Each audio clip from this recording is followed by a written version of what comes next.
Hello, how's it going? Welcome in, Racing the Beam, David Alexander. Thanks for coming in. I am okay. So I'm trying a thing. I don't know how well it'll work. But what? Dang you, son of a! I was about to rest from my stream today and get some to eat. Then you had to start streaming with my favorite game series with debug screens. You love debugging. Good day to you. Oh, well, good day to you as well, Dr. Nibbles. I'm sorry for stopping you from resting. Thank goodness, Graham. Ooh, I didn't know if I'd ever see you again. Thanks, David, with that Cedric. Give Dr. Nibbles a follow if you have. He does a lot of retro streaming. I haven't had a chance to pop in lately, but yeah, give him a follow. But yeah, hi Dr. Nibbles, welcome in. Hey Refraction, how's it going? Well, welcome in. Yeah, so I, like 20 years ago, I spent some time like reverse engineering the AGI interpreter, and I'm good. I'm good. Thanks, Refraction. Thanks for asking. I'm glad. Good. It's good that you're good as well. But yeah, I reversed the interpreter. You'll just use Grubhub. Oh, you can make some proper food. You can always have me. You can always lurk or just have me on the background. It's okay. Or it's up to you. But yeah, that's. Oh, what was I saying? Oh yeah. So I got the I reverse engineered the interpreter. I called it NAGI, and it was sort of left it in limbo for a few years. Oh, this is tiny. Hang on a sec. That should be bigger. Yeah, so I sort of left it in limbo for a while, and I sort of sorry, go on. Get beans next. Yeah, that's okay. Yeah, so I think a year or two ago, someone contributed patches to port it from SDL1 to SDL2, and then I tidied it up a little bit, and then again left it in limbo. But one of the nice things about SDL2 is that it lets you add multiple windows. SDL1 didn't really have that ability, as far as I know, not without some sort of hacks. So in this version of NAGI, which is it's very hacked together, but as well as showing the game screen, it now has like 2 extra windows for showing the control lines and the priority lines in the background.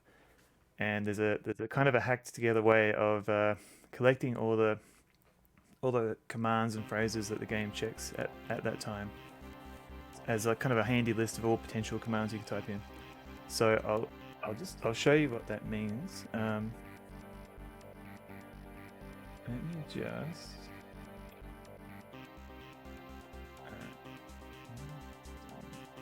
Okay. So this hopefully it'll work. Game. Here we go. So this is Space Quest 1 with a debugging screen on the right hand side and a big ass list of all the commands you can type in. So I've just started this game, but I'll reset it just so I can show it. So if I hopefully everyone can read the text. I tried so frisk a body. So yeah, here, have some respect for the dying. Search body. Talk to man. So there's not much there, but he does say, "Oh, you can read it. Oh, it's good. It's good." So apparently, if you type Scott, you get a special message from Scott saying, "Hello, Roger Wilco. I've been expecting you. You're obviously a person of dubious taste. Drop me a line at Sierra and let me know if you've enjoyed playing." And also there's a clock. So if you type in clock, you get a little clock in the top right corner, which I only learned by looking at the commands list. So unfortunately, a lot of these things don't do much. A lot of these commands do much until you're in the particular area. So I can like put jetpack, for example, and a lot of them are just you do not possess the designated item. So the code is always checking for those parser commands, just to give that like nothing response.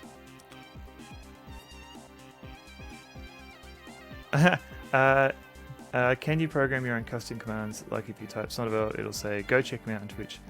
Yeah, you could.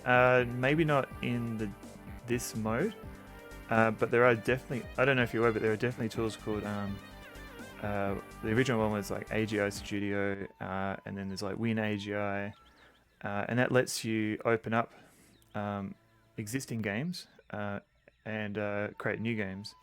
So what you can do is open up an existing game like Space Quest, go to the decompiled logic code, and then type, add in a new parser command for Sonneveld. I wouldn't recommend it, but yeah, you could definitely do that.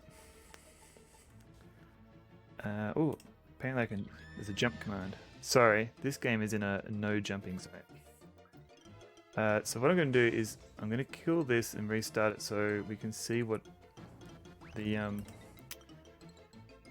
see what it looks like from the start. I'll just turn this other music down a little bit. Do you want to quit? So this, hopefully it'll all come up nicely and it won't be too loud. Okay, that's good.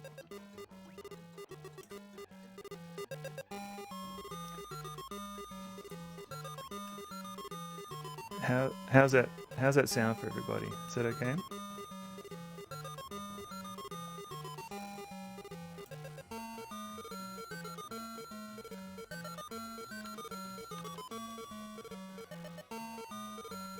Okay, cool. Hooray! Alright.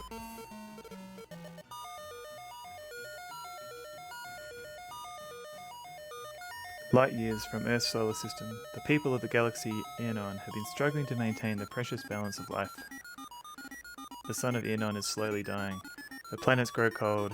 Food is no longer plentiful. Life will soon become impossible to sustain. The scientific community of Xenon devised a plan to convert one of Enon's lifeless planets into a new sun. It's a very good emote use there, David. The effort was centered around the development of a device called the Star Generator. The Star Generator would be capable of igniting an otherwise useless planet into a raging ball of flame. An expedition set out aboard the Starship Arcada to successfully complete development and testing of the Star Generator. The Arcada is now returning triumphantly to Xenon with a fully operational Star Generator.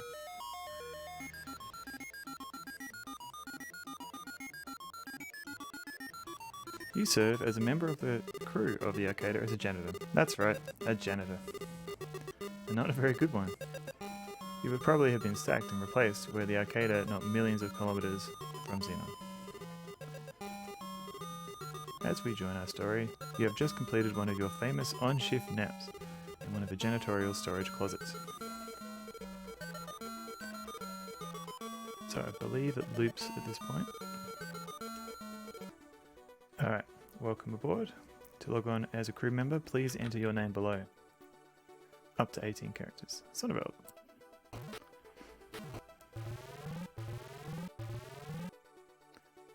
You are startled by the sound of an alarm. It is followed by an urgent voice which warns that the Arcada has been boarded by unknown intruders. It ends abruptly.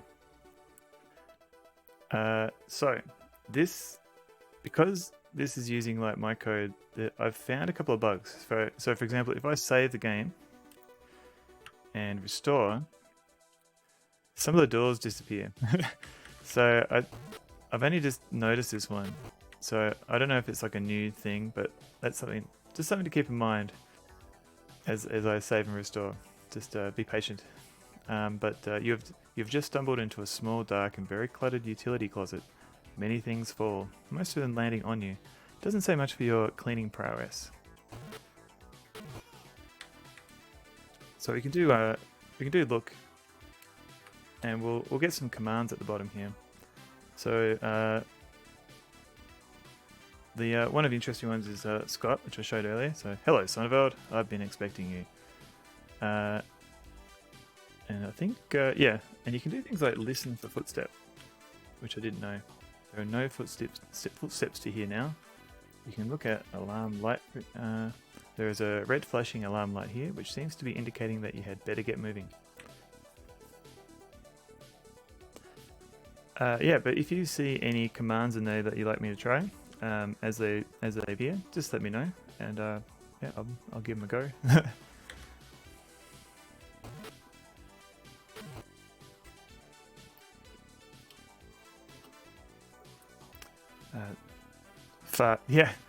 So the fart one, one of the word groups. Oop, sorry. One of the word groups is like a list of naughty words. So why there's only fart commands? Yeah. So imagine. So some of these they have synonyms. Synonyms. So fart has a whole bunch of.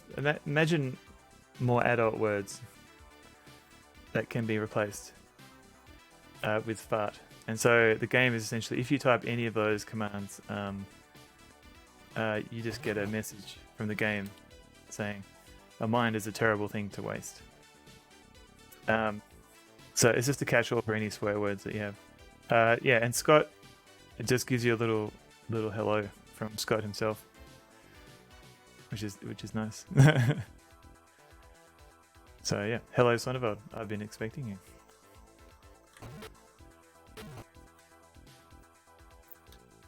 And here you can see that you can't just type, at least in these earlier Sierra games, it gets banned from this channel. Yeah. Yeah, maybe keep it polite now. This isn't Sonnevold After Dark. You'll have to be more specific. Yeah, so this game, if you just type look, it doesn't do anything much. You have to actually type like look area. This is another hallway aboard the Arcada. There's an elevator door nearby. So I believe search body. You search the body of your crewmate and find a keycard. So one of the weird things of how how I'm collecting the commands is that it will only check, it only keeps track of commands that were evaluated as part of an if statement. And there's a kind of a catch-all near the start of the code, which is like if command entered, do this stuff. So it skips all the checks unless a command's been entered. So I don't actually know what commands are available until I type at least one command. So if I type look, yeah, you'll see a whole bunch of new extra commands here. So, and I added a thing just to keep track of which ones I've done in that room. Good grief, Sonneveld, you're a bit twisted, I must say. Take body. Hope you know how strange that sounds. Hug body. Don't understand hug boot. Oh yeah. So in the game, you can in the game itself, the game box, you get like some coupons.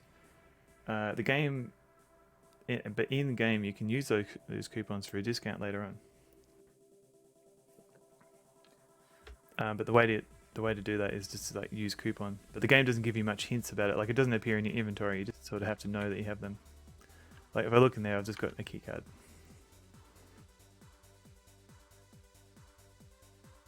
Oh, let's talk to this old guy who should be appearing now. Keep an eye on the priority screen. You can sort of see. Here we go. The door opens and a man you recognize as one of the lab scientists enters. He appears to be injured. Ugh! After only a few steps, he slumps to the floor. In his current condition, the man is not much of a conversationalist. So I believe he should say something. Like after a moment.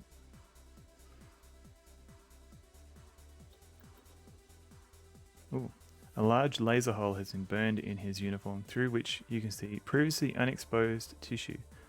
Struggling painfully, he raises up on one elbow. He tells you the Arcada is under attack and that the star generator is in danger. You had better leave if you value your life. He looks over towards the shelves full of cartridges and utters the words astral body, and then settles to the floor, lifeless. Aww. Look screen. Alright, welcome to the Arcada Data Archive, model DX Storage and Retrieval System. To select the cartridge, enter the title below. Astral Body. Searching. Title found. Retrieving.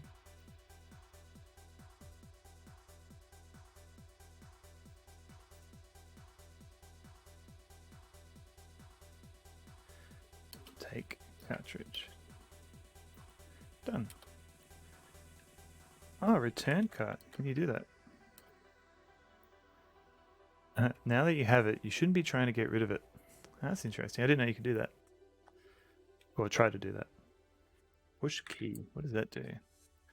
Pressing the keys seem to have no effect since you don't see the screen. Ah, okay. So we've got a cut. We've got no way of reading the cut for now, so I'll have to leave that. But if you look at this priority screen, you might notice that Roger changes color as he goes up and down the screen, and that's because there's multiple priority bands. So as you walk down, you increase in priority, and that determines whether or not you are overlapping another bit of the graphic. So see how Roger turns red, and he now can walk in front of the chair, and isn't hidden by it. But if I go up a bit more, I turn in this light blue, and now I am hidden. So white is the highest priority, and that covers anything. And then there are some things like black and I think light layers, essentially, but it doesn't let you have overlapping layers. So you can't have overlapping colors. It's just literally one screen that they have to do all this information in. But it acts like layers. And there's like control lines. So this black line here stops Roger. And you have some lines here which will sometimes you have lines which will is like a trigger, sets a flag, and you can do something like move Roger or something. There's a blue line, for example, that King's Quest uses for swimming. So let's see how far we get. Hopefully we don't run out of time with me jibber jabbering.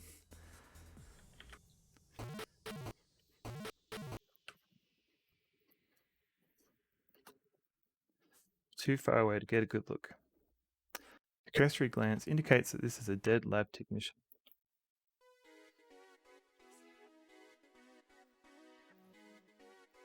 So I don't remember your search for order, nothing. Look around. This is the Star Generator Development Laboratory. Due to your incredibly low security clearance, you have never been allowed access to this room. So if this was Space Quest 1, the remake, there'd be like a magnet that we could grab here. Oh, got 10 minutes. Self-destruct mechanism has been armed.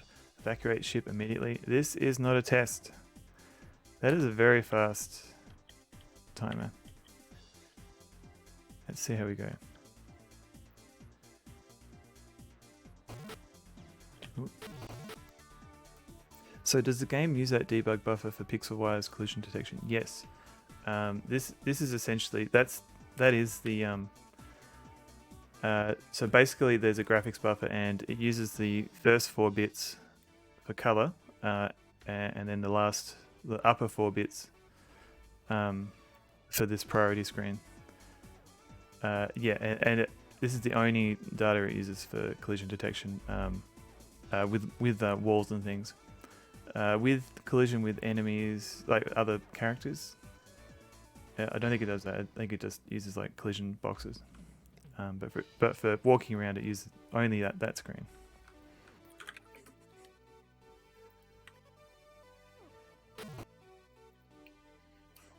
Have to be more specific. So still take nap. We've already had your nap. Nothing. So there's not much here.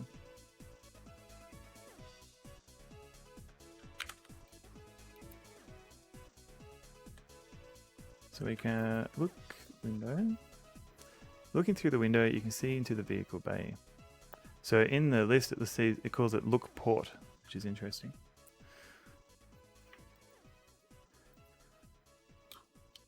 Look bay. Large vehicle bay below. Look panel. On the console by the window are 2 buttons marked open bay door and close bay door. So open bay door. Press open. There we go.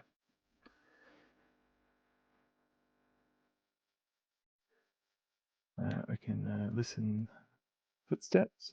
There are no footsteps to hear. Oh god, I'm gonna get killed.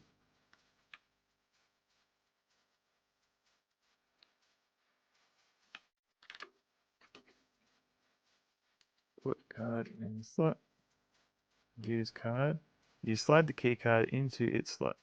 You hear audible click. You take the key card back. Am I going to survive? Actually, I think I can hide behind here if I remember correctly.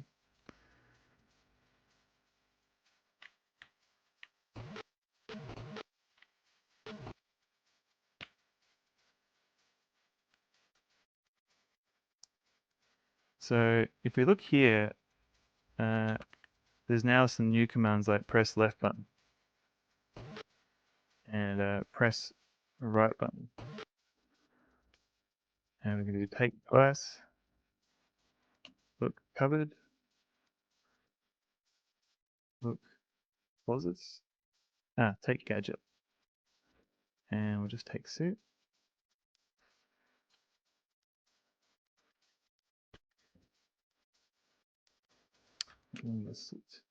Idea. You should have channel points benefit like 500 points or something where the person donates gets to choose the name of your next save. Oh yeah, I could do that. I've seen a few streamers do that, but yeah, that's not a bad idea. Right now I haven't got many redemptions at the moment, so yeah, I'll definitely consider putting that one in. It's a good idea, Dr. Nibbles. And we'll have a look at this panel. The console is adorned with many status indicators. One button on the right is marked airlock. Press airlock. Here we go. So we can look at suit. You're dressed in a standard issue excursion garment.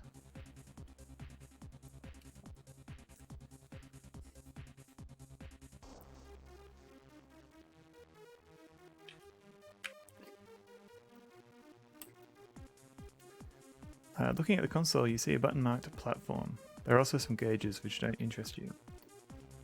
Press platform. There is now an escape pod here.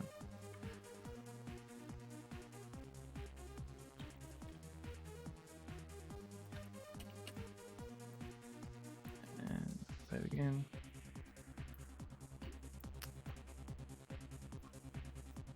Put on seatbelt. So done. Oh, hello, Max. Look panel. The console consists of a screen, pod status, indicators, and a throttle, and some buttons. The buttons are marked auto nav, power, and don't touch. So let's press power. Oh, we have to close door too. Close door. Press power. Pull lever. Here we go. The escape pod moves slowly out of the bay. Hooray! Congratulations, you have narrowly escaped an explosive death. Don't start patting yourself on your back just yet, though. You are now traveling aimlessly through the cosmos. Yeah, so the priority screen doesn't look very interesting in some screens.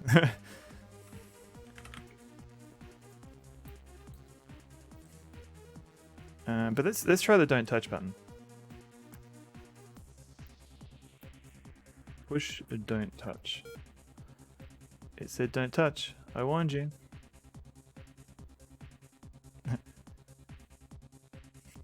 Ken, did you hear something? It's probably just the Gators entertaining another Space Quest player. Go back to sleep, Berta. Through a strange quirk of fate, or was it? You have stumbled into a place beyond time, space, and dimension. You have entered the Daventry Zone. That's right, the land of King's Quest. This will not help you now, since you are playing Space Quest. No! Alright, thank you for playing Space Quest. So let's test out my restore. Hooray! Alright. Look at panel. So if you look at these commands, it's actually, there's not much we can do. We can try an open door. I don't know if we can do much there. I'm sorry, Dave. Oh, that's nice. I'm sorry, Dave. I'm afraid I can't do that. Nice, 2001 Space Odyssey. Oh, okay. I shouldn't have wasted my time there. Due to a lack of navigation, you have exhausted the meager amount of emergency fuel without finding a safe place to land. You are lost in space. Let's see what other commands we have. There's a lot of commands here. Undo, remove belt. Please remain seated and keep seatbelt tucked, buckled while vehicle is in motion. Well, let's press the nav button. Whoops. Fail rate. Good lord, I've never seen your actual face and your beard is hey fail rate. Thanks. Yeah, this is my face. Usually I used to have sideburns and then I grew it out a few years ago. But yeah, thanks to the epic auto nav. Here we go. Epic Mega Beards. Oh, that's a good name.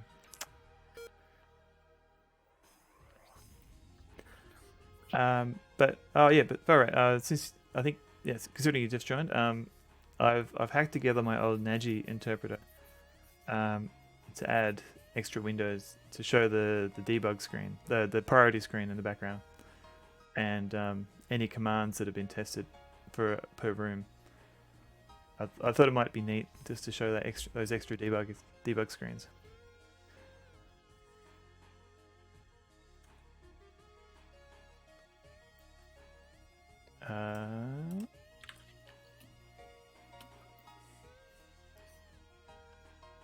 Does this I don't know if there's a good link or not for this, but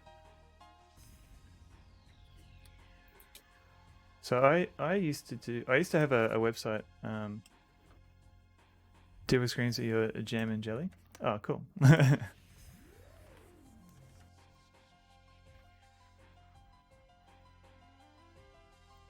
Is there Farah, is there a download link for your Voodoo Girl game, or is that not?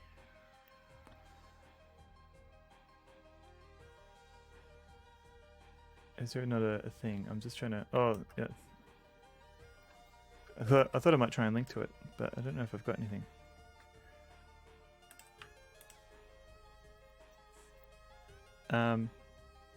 But if anyone's interested, if you go to AGI, this site, third one down is a Voodoo Girl. If anyone wanted to give it a go.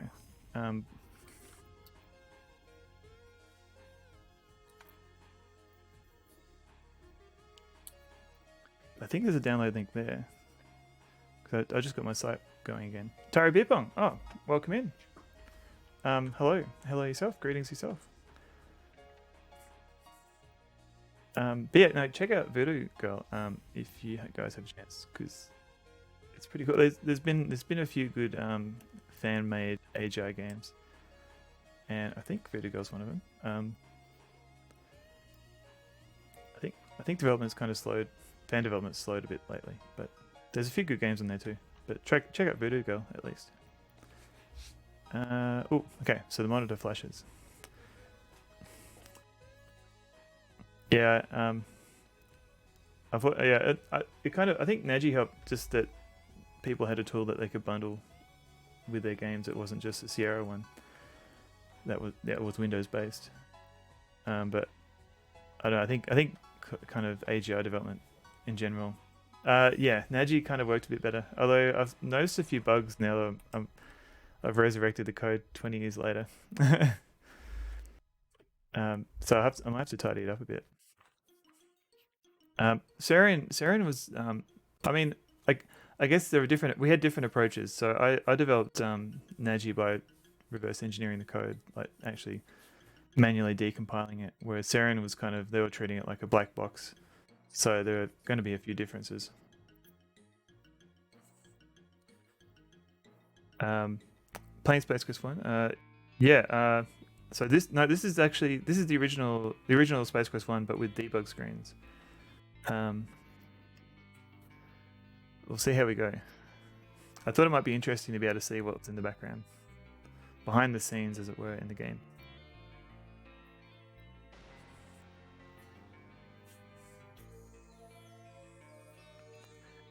Talking about which one was the clean room version? Yeah, mine was definitely dirty as. Saying that, I don't know how. I think Sarian did. I think they did they used some reverse engineering in places.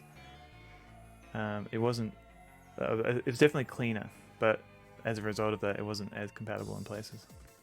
But I guess it fixed that up because ScumVM is now uses Stereo behind the scenes for all its AGI simulation interpreting. I used to sneak this into my high school lab to play in the IBM PS2s we had then. Didn't have a PC at home at the time. Oh, that's awesome. I think my school only had like BBC Micro, so I couldn't play games like this. I could only play stuff like Grandy's Garden at school, but this, yeah, that would have been cool though. The AutoNav system has locked onto the small planet of Corona, and the pod has begun its approach. Nothing to do now but hang on. Whee! Clunk.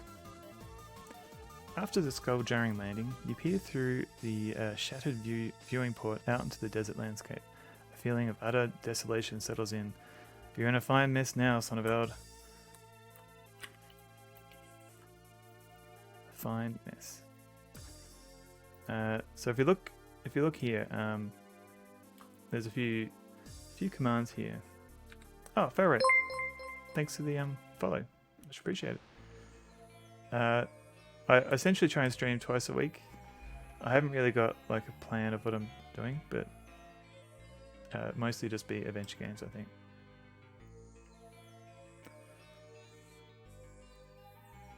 Games, yeah. So if you try and do things like push lever now,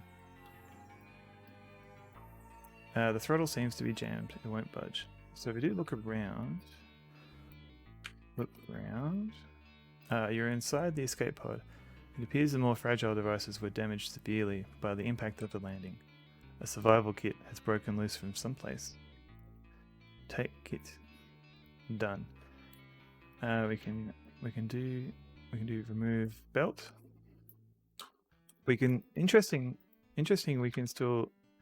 The cockpit is a little less than intact. Yeah, I wouldn't trust it. Apparently, the game will still recognize listen footstep. There are no footsteps to hear now. Don't see anything else interesting at the moment. Oh, we can look at our gadget. Oh, okay. So now we've got drink water. Oop. You don't seem to have that, so it starts recognizing that command now. But because we haven't looked at our survival kit, it won't do anything. We can do. Oh yeah, we can do who. Try who. You are Sonneveld, don't you remember? So that's one way of getting, because the game lets you put in a custom name. So I guess this is one way of checking who you are. It's always harder to do the programming projects when there was adventure games to be. My sleeping patterns at school were terrible. Like I'd stay up to like 3 in the morning, playing like Fate of Atlantis or something like that. Yeah, I was not good at school. Look in glass. Look in glass. Okay, so the door has been permanently opened by the impact of the landing. So this is one of the silly puzzles. You see, it's quite sandy down there. You see that a piece of highly reflective glass has been broken out of a pod window. So this one piece of glass is essential for actually continuing in the game later on. And it's not at all obvious that it's there. Oh cool, we can try and fix the pod. Fix pod. The pod is definitely destroyed beyond repair. You can't help it. This is your survival kit. It contains an army knife and a can of dehydrated water. So now we should be able to drink water. You ended up having to get glasses because you sat in the dark playing games on those CRTs. Minor regrets. I'm sorry to hear that. But at least you got some good gaming experience from that. Although I do wonder how much effect the CRTs would have on people's eyes, and if it was just not something that was inevitable. I'm not sure. I'm not an eye doctor, so. But yeah, all I'm trying to say is like maybe don't regret playing games. It was, yeah. The glass that blends so well in the environment is critical to beating the game. Yeah, exactly. In a modern game, you expect the glass item to sparkle to get the player's attention. Yes. And what did I? There was That's right. Yeah. So I played King's Quest V on the NES the other day, and that has those little sparkles. So, like for example, when you go into the vault, about a third of the way of the game, the two things that you have to pick up sparkle in the ground. But yeah, if it was a modern game, definitely would sparkle, or there'd be like an arrow and a quest marker and everything. I said, "Do you think born with my not great vision?" Yeah, yeah, that's okay. Let's see how far we get here.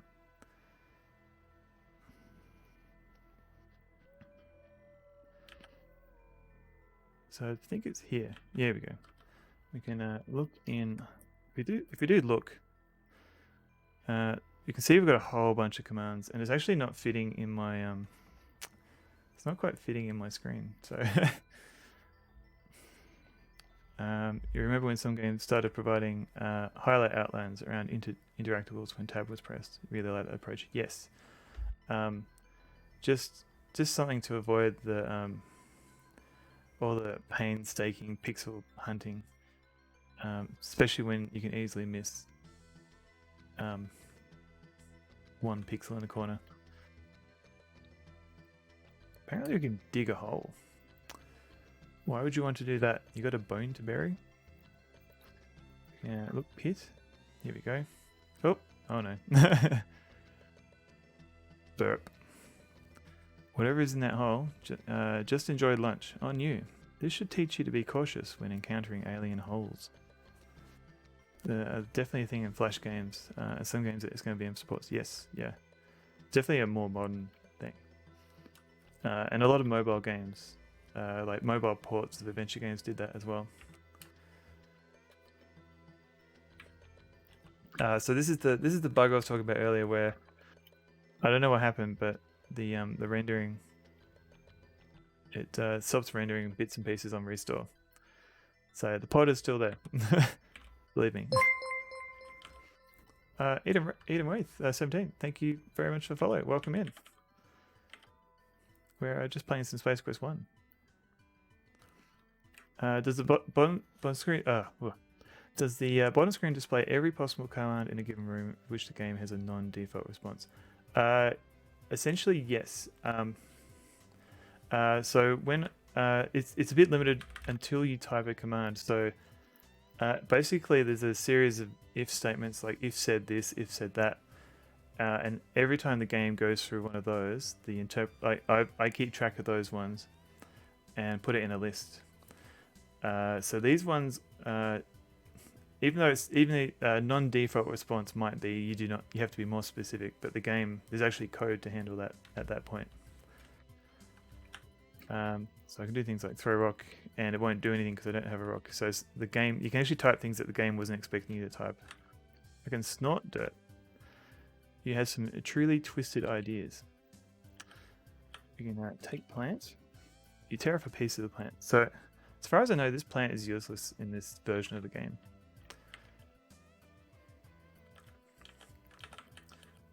It passes all the script. Not quite. This is actually during the execution of the script. So every time it goes to a if said command, it keeps track of what it was checking. So in the script, like on every loop, it's saying, did the player say fastest? Did the player say help?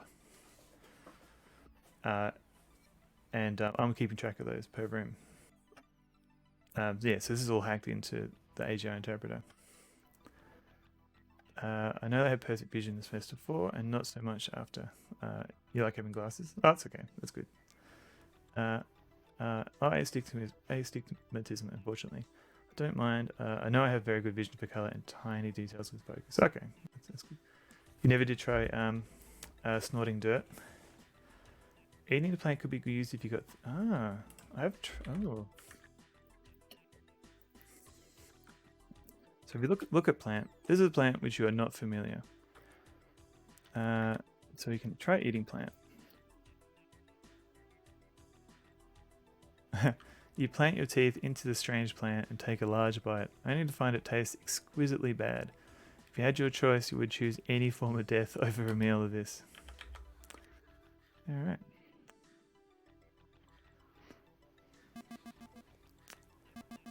Suddenly, you see a large black metal sphere falling out of the sky, a Sarian spider droid. Upon touching down on the planet's surface, it sprouts legs and begins its search for you. You recall from an article in Space Piston magazine that this droid is designed to seek out organic life forms and self-destruct when contact is made. Suck can, suck nozzle. You feel the same about McDonald's? Oh, poor McDonald's. I think that's for the water. So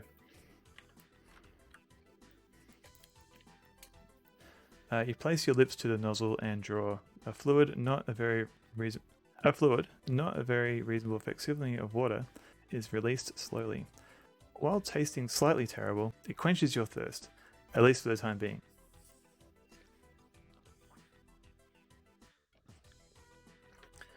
You went through quite a bit of the scripting for the early King's Quest and Space Quest games last year. It's a bit of a journey finding out what all the flags and variables meant when starting out with zero knowledge. But you learned quite a bit about AGI scripting. Ah, sweet. Chonov, have you actually done any AGI development? Like, tried to make a game or anything like that? I guess Roger isn't into salads. Would roast orit be any better? We can try a orit chunk, maybe a bit later, depending how we go with this robot droid. The great thing about AGI scripting is that automatic constrains its code. Yes, it's well, it's designed specifically for adventure games. So it's a bit of a shame if you actually want to do something other than that, but the dehydrated water, yes, David, yes. Let's see how we go. So this robot's currently chasing us. Here we go. Oh, damn it. You want to make a game now with AGI? Let's check out the tools. Yeah. So there is a few tools you can try. The older one is AGI Studio, which hasn't been updated in a while. A newer one seems to be one called Win AGI, and that seems to do the same thing. Only it's a bit more up to date. Lets you extract resources. So what I'm doing is I am hiding behind this rock. Oh no! So okay, so I was trying to do this ahead of time. So I was trying to get the robot droid, spider droid, to come with me into the cave, but I forgot that the aura isn't here yet. I think maybe you can only do this in the remake. You can do this earlier on, so that's okay. We'll have to come back. You made a modified King's Quest called King's Quest 1 Redux. Oh yeah, I've been meaning to try that out. Yeah, that was where you sort of fixed all the soft locks, like where you could track down the gnome and get your treasure back if you wanted to. If I remember correctly, I haven't tried that out yet. I haven't done any development myself, but I've dug through a fair few of the Sierra titles with WinAGI just to know how they worked. Probably do something. I have no art skills. I wouldn't worry about art skills to begin with. Like, a lot of the time you want to worry about like the puzzles and the story. Like, I don't know if you're familiar with like Widget Eye games, like the Blackwell series and stuff like that. But the developer, Dave Gilbert, like all his art is programmer art. Like he showed it off. It's literally just black screens with like red lines everywhere and characters. Like he hires artists later on, but he works out the puzzles in the story and stuff first, just with all these horrible developer art. So don't feel like you have to get the art. I mean, it is still important in the game, but it doesn't have to be the first thing to get right. Yeah. Figuring out what to make. Figure something out, get down to. Yeah, Dr. Nibbles, you could just try, one of the things I like in good adventure games is like, I think like a room with like a system, like it's not just the puzzles aren't just get item and use item. It's like you have a for example, the one I like is the King's Quest 1 well, where you can interact with it. Like you can raise and lower the bucket, you can take the bucket, you can cut rope. It's just it's more than just using items. Like you can actually, it's like a little thing that you can play with. So maybe just try and create a room with maybe like an elevator or even just something that like, or something with drawers or something. Just something that you can play around with. Made a Mac port of ADS. Oh, cool. I have to try that out. Was that using Qt Studio? AGI also makes everything look like Bath Lego. It's part of its charm. It means that the lower resolution does mean that like the X and the Y axis fits within 8 bits, which I think is one of the design decisions around that. So, because all the logic is all 8-bit variables. Oh, Eden Web. Okay, I'll put that. I'll put that in as a tab to look at later.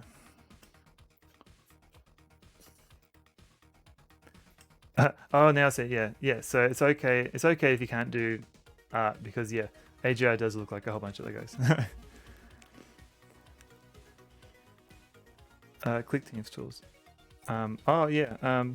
Yeah. Just play around with it. Like even if you just open up like an older Sierra game, you can explore all the resources, all the graphical resources and stuff there.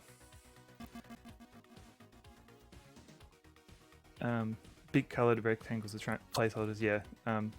And crude placeholder, yeah. Like the graphics, I mean, the graphics, I guess, are, you know, it's one part of the whole thing. So if you can't get the graphics right immediately, like, you know, you've got puzzles and story and all those other bits and pieces to play around with. And yeah, I agree, Eden Wraith. I found like some of the earlier Sierra games, they had more use of multiple solutions, and then as they got fancier graphics and they kind of, I think it was harder to implement those multiple solutions because it was hard enough just to do the one. So I feel like some of those games were missing those multiple solutions.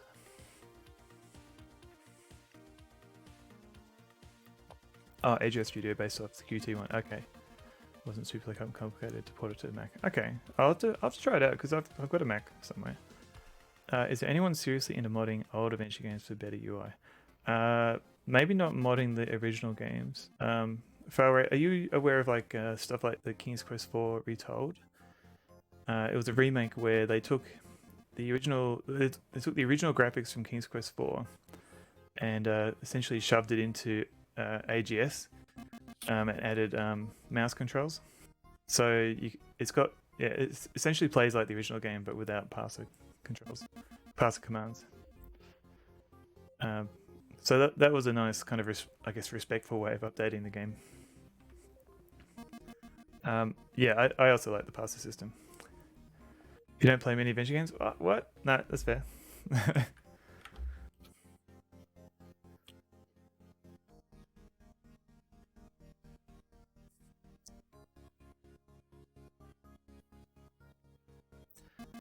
You wish you had known how Sierra did their parser. Far better than mine.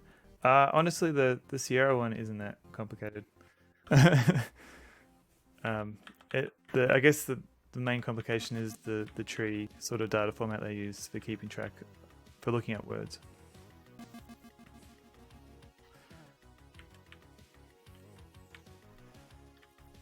The parser you probably want to look into is I wasn't paying attention. Okay, sorry, Roger. What a clod. I wasn't thinking. The Infocom text adventures, they had more sophisticated parsers. Like I think actually Sierra's, I think it was a little bit of a step down. I mean, you didn't need. You had like you could walk around and you could look at these pretty graphics. So it didn't matter that the parser wasn't as fancy.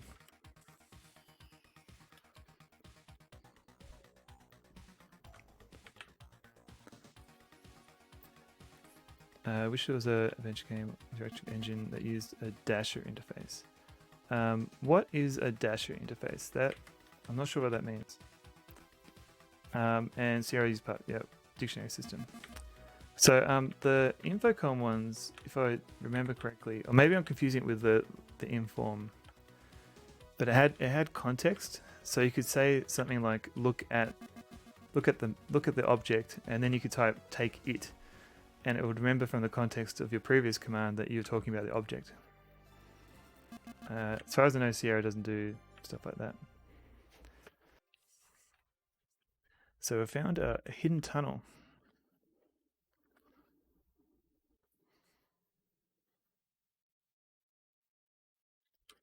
Ah, here we go. We need a rock. And there's a rock here. Take rock. Done. So I think we can. So in the list of commands, we can throw rock, for example.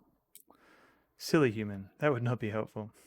Dash your interface. You know how autocomplete on your phone can predict the next worst. Oh, so using the same underlined data structure as you select the next word letter by essentially flying a spaceship into the. Oh, okay. I think I know what you mean. Like you have like a tree and you build up a word from that. Sierra Pasture is basically a list of word it knows. Each word has a list of synonyms. Doesn't matter which one you type. Yeah, King's Quest 2, Man, Dracula, Dwarf, the same word.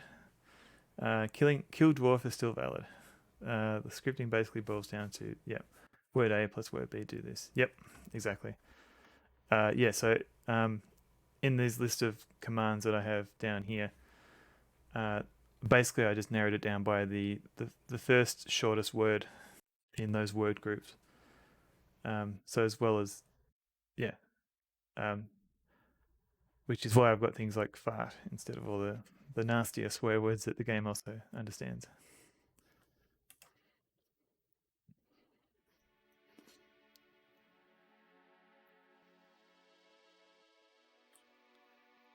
And I'll show the death. Why not? So actually, this is interesting because you can actually see the control lines. So as long as I don't walk on that line, as long as I'm not a klutz and walk on that line, I'm actually safe. So you can actually see in the game where it's safe to walk, which is kind of cool. So yeah, the real solution is to walk along the wall. But yeah, I didn't realize you could actually walk this far along. Oh, hi Bray Hazard. Welcome in. Thank you for the raid. Let me do a little shout out here. What have you been playing? Oh, goblins. Okay. How are you finding goblins? Unless. Oh, hello. How are you finding goblins? Because Will we ever find our way out of these mountains, Graham? Thanks, Cedric. I haven't played goblins in so long, but I've been meaning to revisit that. I just remember it being really hard though. They must be using the screen Y position to switch to. Yes, I think they're doing that. Sometimes they use sometimes games use those control lines, and sometimes they just check the position of the character. And I think you're right. I think that's where they're looking at screen Y for that. It's also cool to see character change color as you change priority. Yes, that's one thing. That's one reason why I wanted to show this, and just the control lines. Goblins started out being real fun, but it frustrated me into submission. I imagine you're trying to play it blind without a walkthrough. Because yeah, I don't know if I would have beaten that without a walkthrough, to be honest.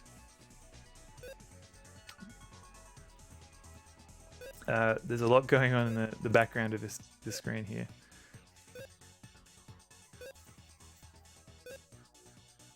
Look around. This is a slightly smaller chamber in the underground complex. There is a path above, which is not accessible from here. There is a pool on the right side. So I can never remember if you can drink from the pool here.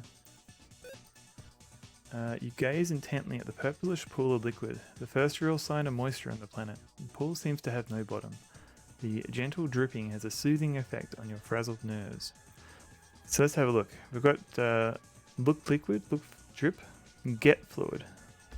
So let's try that. Let's try get fluid. You have nothing that could successfully contain the liquid. Drink fluid. Here we go. What's going on? Oh, Dangerous Dave. Welcome in. How's it going, Dangerous Dave? I wanted to play it without a walkthrough, but I think I'm going to have to cave from the current... yeah. Yeah, I just remember being... Like, there were a few, like, areas where... Like, it's not obvious all the things you can do in that game. It's a bit obtuse, I think is the word. You can nut it to death. What? Odd screen where you can only drink from the pool when you're right in front of it. Yeah, I remember Decaf Jetto was trying to drink from this pool, and it was a lot of fiddling around. Good, thanks. Is that a debug output on the right? Yes. So I've hacked my old AGI interpreter, the NAGI interpreter, which I made like 20 years ago, and I've taken I've added a couple extra windows. One is one window that shows a priority screen that has all the different priority levels for the screen background, and another one that keeps track of all the available commands per room. I thought it might be interesting to play around with it. You see a put can water. I don't know if that means you can use... Yeah, we can... after I die, I'll give it a go. The fun is because it's deliberately illogical, but now it's just gotten frustrating. Yeah, no, fair enough. I suppose there were grades of adventure game fun, and goblins might have gone into the non-fun area. Did get Decap drink from the pool. I think we did. I just remember it was a lot of effort. Like he kept leaving the room after trying for 5 minutes, and then we were like, oh, why don't you try this instead? Yeah, it was a lot of effort. You lean over to drink from the tempting pool of liquid. As your lips touch the fluid, you feel a pain which could be likened to kissing a lit rocket nozzle. Now you know what they mean when they say, don't drink the water. I may be in trouble here. My head! That's right, you have no head. That darn pool must be filled with acid. You obviously can't go on living like this. Going and living that way.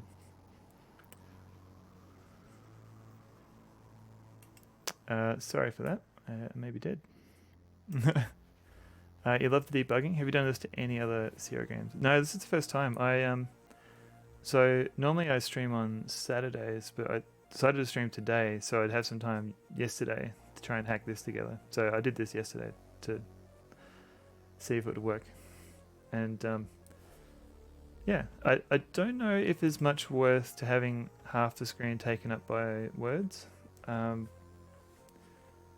it was kind of hard to figure out a way of easily sorting this list into interesting commands. So maybe next time. Still Saturday over here. You like it? Oh, that's good. Phew.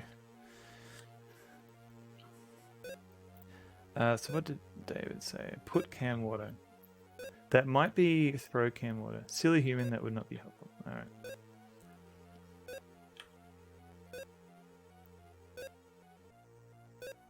Oh, you like to see the words? Maybe I could do something where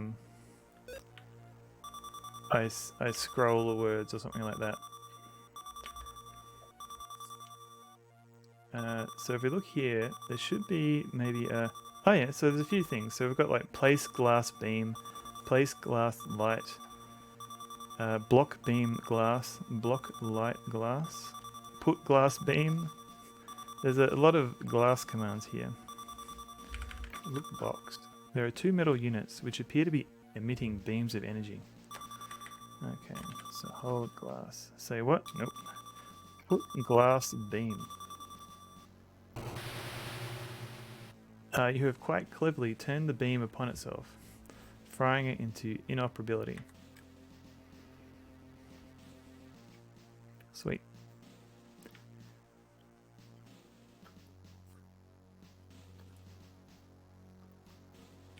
And I've just noticed there's a little area here that we can walk in. There's kind of, yeah. So there's a little area here we can walk. It doesn't you can't do anything with it. But, well, they went an awesome death. You're right, either way. Let's go back. You're right. I shouldn't be ignoring the deaths, because that's the best part of these Space Quest games. Lick beam, eat beam. That act would like any serious gratification. Here we go. You are now lying on the floor in many pieces. Guess those beams meant business, Sonneveld. Getting that glass shard is one of the hardest puzzles in this game, so easy to miss.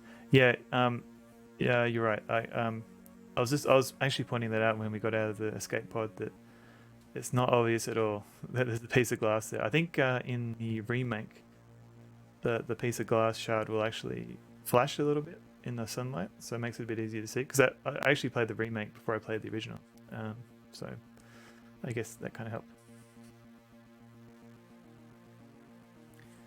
I heard one of the developers, Michael Scott, not sure, went on record as saying they wish the glass laser puzzle was easy. Ah, that's interesting. Eden Wraith, clean it. Yes, you're right. Sorry, I should have just read chat. Yes, you're right, Eden Wraith. PGA version, clean that up to find certain things with the escape pod. It's a flesh wound. He's fine. Yeah, he can just walk that off. Imagine if they automatically quick save upon entering in room. Yeah, that would have been helpful too. Apart from as long as you're not soft locked at some point, like, because you can easily save the game, but if you're missing an item, there's not much point. That you still can't finish the game. They could have made it fairer by making it sparkle. Yeah, definitely. You have to look around. I think you can just look window as well, or look pod, and it might say something.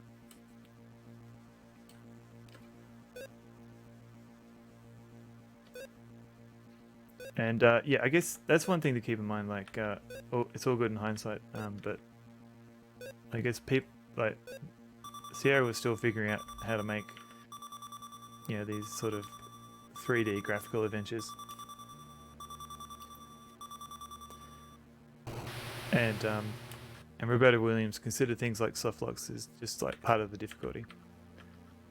Like they didn't like LucasArts, at least later LucasArts games, they considered it bad design to have soft locks. But Sierra themselves, they were just like, no, that's part of it. We designed it that way for replayability. Oh no. You are unpleasantly surprised by a drop of searing acid which bores its way to your feet. Whoops. Might have to try that again. Yeah, imagine if we had a quick save. That'd be pretty useful at this point. Storage space is precious. Nowadays, one could have virtually unlimited save space. Yeah. Right now, yeah. You're kind of limited by directory structures now. Like,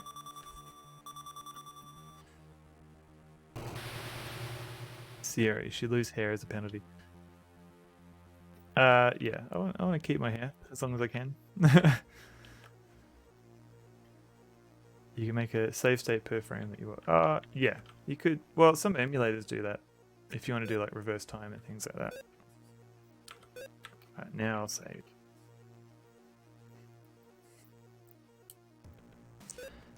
Al and I were debating how much of it was just nascent design and how much was deliberate trolling.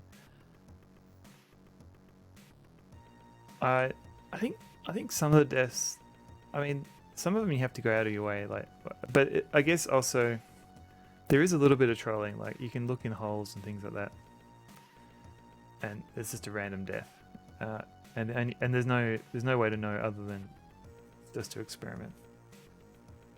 But I don't think they were deliberately trying to be unfair though.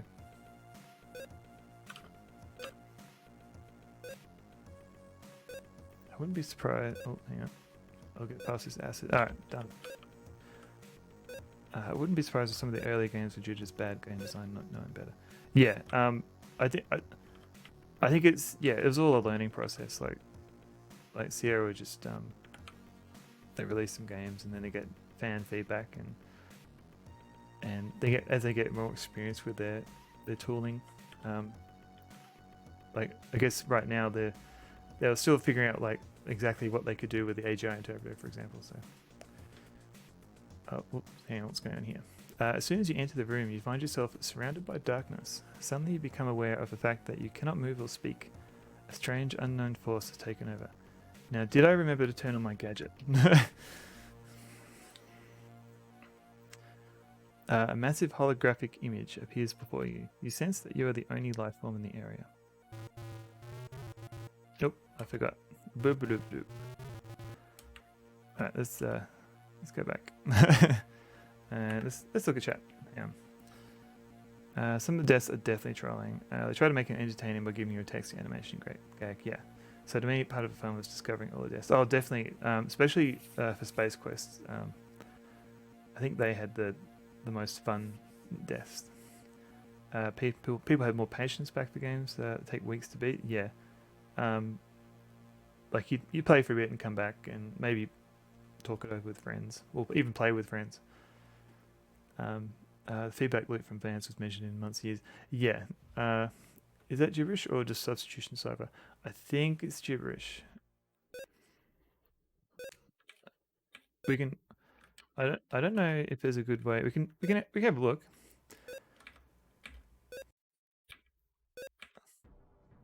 I don't know what I'm doing today. Alright, that's done. I can try saving before, and we'll see what the guy says.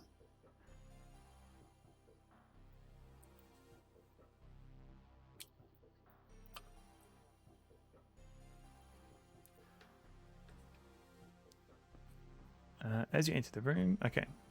Here's the alien face. Alright. So the first sentence he says is the Jojib Levu SD Fidget. So let's compare it with the gadget. Turn on gadget. Alright. Turn the dial to the right. The light begins to glow. What am I missing here? There was no internet back then. People spent a lot of time figuring out puzzles and loving it. Nowadays, people want those walkthroughs. Yeah, there was definitely, at least in the US, you had like helpline. Like, there's no internet, but you had Sierra helplines. You had you had you had BBSs and things. So if you had a modem, you could get walkthroughs that way. Yeah, they had magazines, and they sometimes would have hints and walkthroughs and that. And the hint books, so the infamous Sierra hint books that you could purchase. So a lot of playing with groups of friends. Yeah, I definitely remember that. Like I have cool memories of playing Space Quest 2 with a friend. He had like an older machine with no hard drive. So we literally we had one person controlling the game, and then we took turns. So one person was controlling the game, and the other person was swapping discs. So because I think Space Quest 2 had like 2 or 3 discs. So at a certain point you had to swap it. So it was easier just to have someone do that for you while you're playing.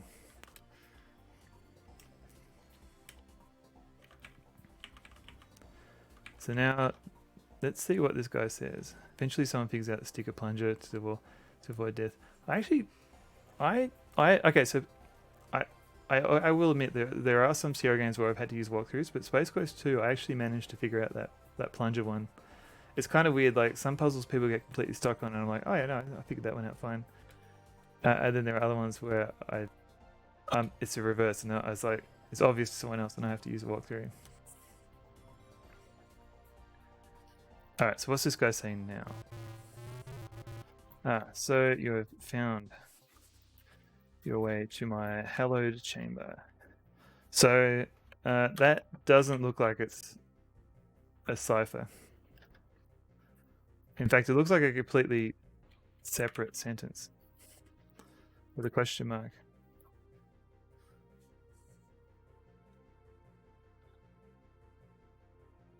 Unless it actually is a cipher and it's saying something like, "Can you understand me?"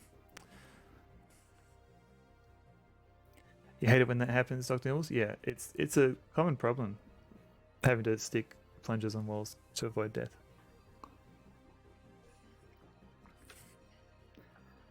Let's see how we go. So, you have found your way to my hallowed chamber. I have been monitoring your travels on our planet. It appears you are up the proverbial estuary without a means of locomotion. You're obviously in need of transportation. Let us see if you are worthy of our assistance.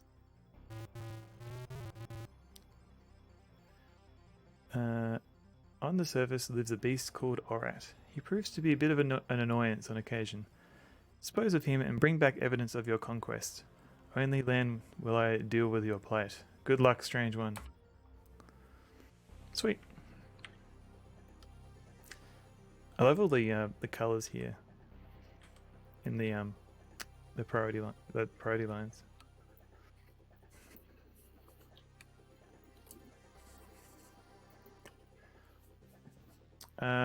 You're stuck on a long time in that section. Only because of the perspective of the landing platform screen. I thought the walkways were in the background and not walkable for a long time. Yeah, actually, you're not the first person I've seen someone streaming and they had that exact same issue. Like they couldn't see that they could walk to the sides. Which is interesting because I guess they. I'm not sure what explains it other than just they didn't quite know what they're looking at. Can you understand me? Maybe it's something like so. It's possible it is still a cipher, but it's not a direct translation of what he would say if you have the translator on. So yeah, I think maybe it could. I mean, it could be a cipher, but just not the same words.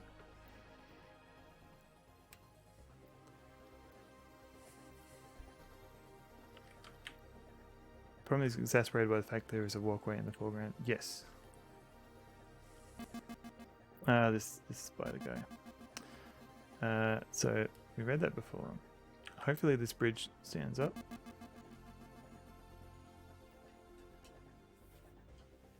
Yeah, that whole area was a little bit oh. Hello Bindi. How you going, girl?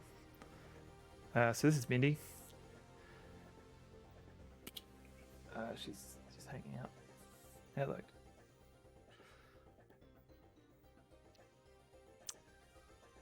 So I just decided the other was in the background and he really attempted to walk there until I got really desperate. How you going, girl? Oh. So Bindi's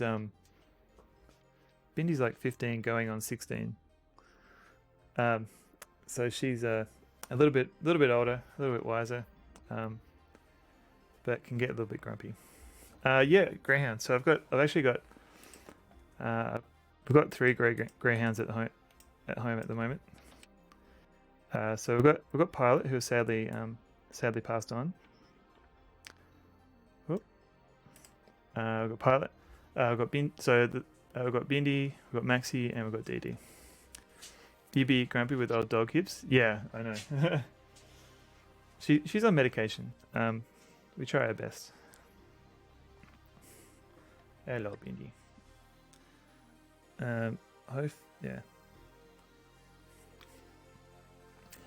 Yeah, she's getting on.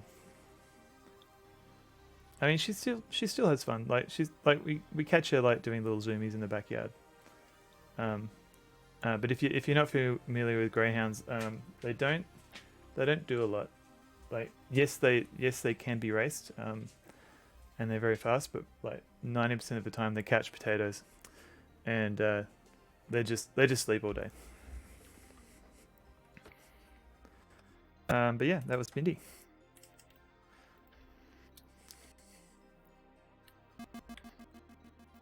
Now we have to deal with this spider dude.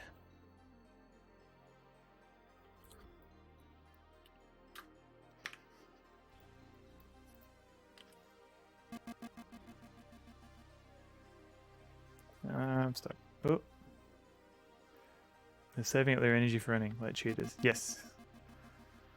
Exactly, yeah. They're sprinters, not marathon runners.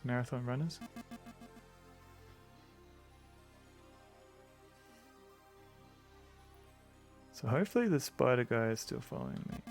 Here we go. And here's the Auret.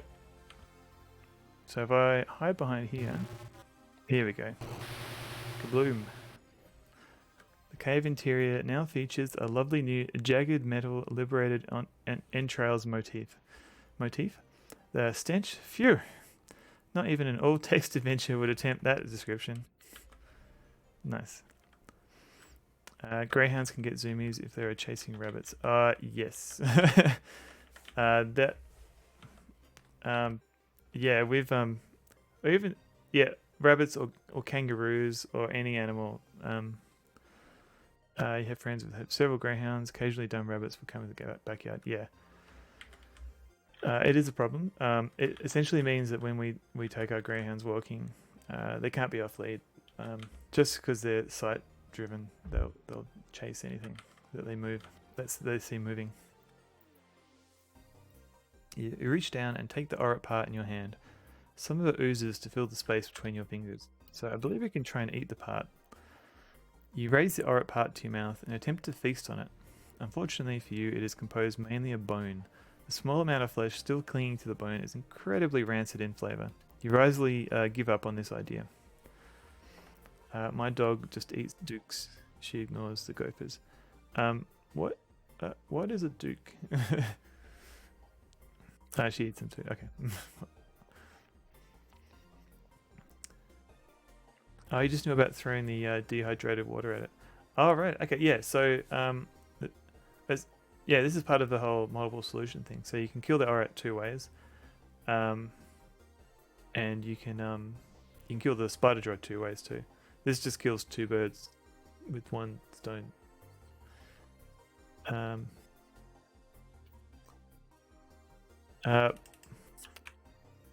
Your dog chases turds. Well, if they were fast-moving turds, that could be what they do. Fortunately, my dogs do not. Oh, dukes. Okay, now I understand. I mean, dookie. Okay. I've pieced together all the bits of information now. Okay. Yeah. My dogs don't eat dukes. But we had a beagle staying with us for a while, and she would feast on any of the warm, any of the warm poops that the dog left here. Other dogs left, so we had to be careful. Food garbage in the street. She was a street dog before we adopted. Oh, so she's not fussy. It sounds like.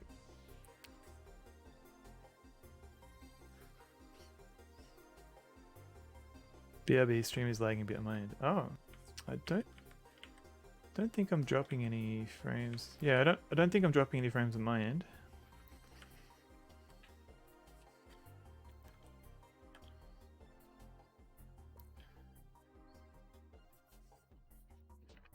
Sure, eat anything other than citrus and raw garlic. That's. Oh, okay. Drink water. Alright, so we've seen that command. Hooray! Welcome back, Dr. Nibbles. Yeah, I can never remember which foods are bad for dogs other than, say, chocolate. I don't know if garlic is a good food for dogs or not, so it's probably best that she doesn't like raw garlic. But I'm not an expert on these things.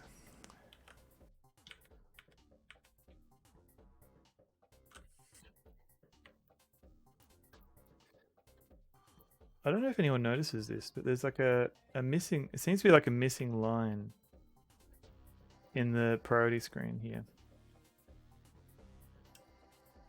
And I'm wondering what that is. Wait, is that a place for oops. I was wondering if maybe you could walk through that gap.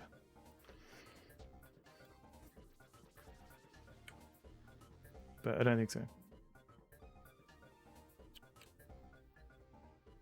I mean, it certainly looks like you're kind of walking over the edge.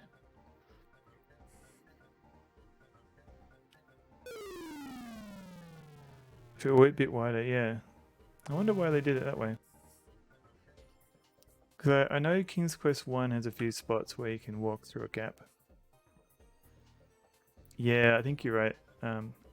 Just wide enough touchscreen line. And in a normal, yeah, so in a normal playthrough, you wouldn't even try to do that. Not many kangaroos in your area. However, a co-worker did have a peacock wandering around in the neighborhood. Was calling zoos to see if they were missing a bird. Did that end up being from a zoo? Like, what was the story there?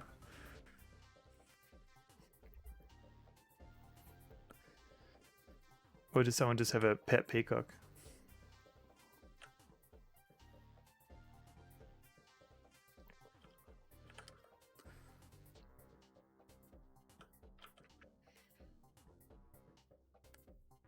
Ah, hey, the J-Funk. Welcome in. And we're just playing ye oldie Space Quest 1. If you like Aussie retro streamers, give G-Funk a follow. So Dishonored 2, not very retro, but he has been playing retro games in the past, like Gabriel Knight. So he's worth a follow. And he's got a large collection of hats. So they left a gap. Maybe the priority system doesn't like different priorities touching on the same. There is a weirdness where control lines to figure out the priority, the interpreter reads like the nearest pixel to find out what the priority would be for that pixel, minus the control line.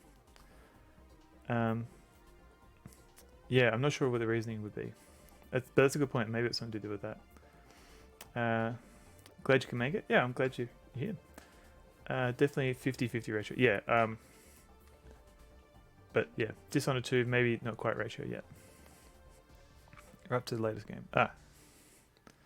Never did find out where the peacock came from, but I did visit an apple orchard and they did have some peacocks there. Very odd. Okay, so it's a mystery that has yet to be solved. So the G-Funk, we're playing Space Quest 1, but with all the debug. We're showing some extra debugging screens. So we've got the priorities that shows all the priority lines. And we've got another window down here that shows all the possible commands per room. Peacock, Legislative Area 2. No, it's King's Quest 4. I'm pretty sure peacocks are not migratory. It's possible. I'm not a peacock expert, unfortunately. So we now have to go through this whole tunnel again. What's happening? David Alexander, thank you very much for gifting that subscription. That was not... it's very much appreciated. Thank you. And G-Funk, hope you enjoy all those emotes. Mostly emotes of my dogs. I've got some animated emotes coming, but they haven't been approved yet. Hooray, there's all my dogs. And there's G-Funk's dog as well. The peacock was not carrying any coconuts either. Boo.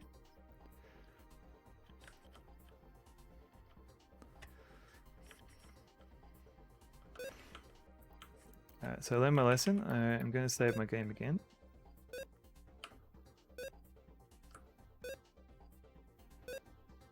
Here we go.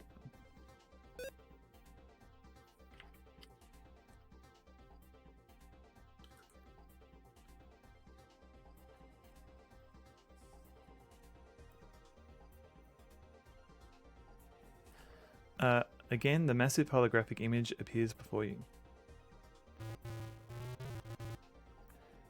There's a peacock appears in the auto scrolling type moment in LSL2 that you have to get changed behind. Oh yes, yeah. Roger, don't do acid. Yeah. Yeah, I only learned recently, G-Funk, that you could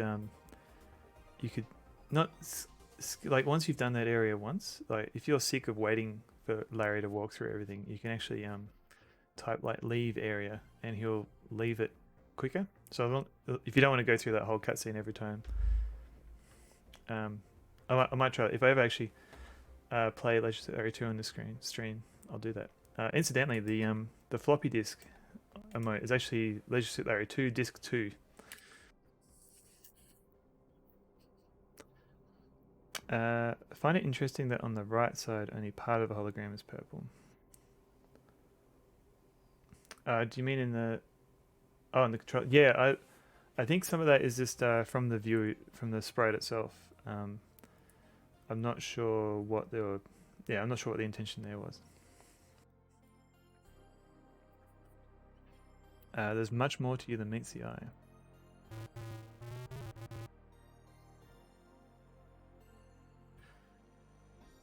Sprites overlaid for blinking eyes and moving mouth. Assume it's a composite sprite. I thought it was just a single view.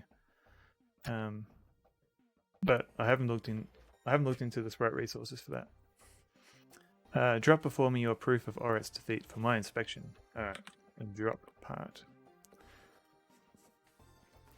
You drop the Oret part to the ground. The vision is silent. You are startled by a rumbling, and suddenly an oddly shaped door comes into view. It opens slowly. You hear a voice, different this time, beckoning you to step forward. We'll step forward. The funny thing about doing game engine development, like for AGI and AGS, is that I've never actually I haven't done much in the way of actual game development. So, if you ask me like how AGI interpreter works, I can give you a good answer maybe. But if you ask me how to make an actual AGI game, that's where I'm like, oh, I can kind of think of logic, but yeah, I don't know enough about how it all interacts. Oh, hey, Big D. Drop pants, drop part. Yeah, no, that's a common mistake. And my wife just got home, so all the dogs are a little bit excited.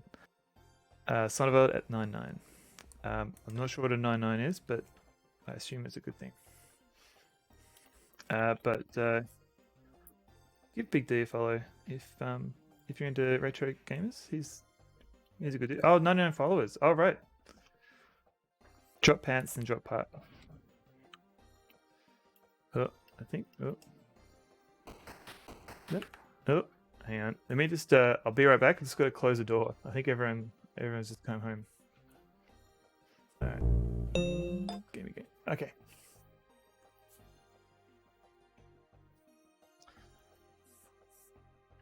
Ah, thanks, Dr. Nibbles. I don't know how that happened. I just time for you to sleep. Great seeing you. Yeah, no, sweet dreams, Farrate. Thank you for coming in. Yeah, we should, and yeah, thanks for the occasional tweet you send my way. It's fun. But yeah, see you around.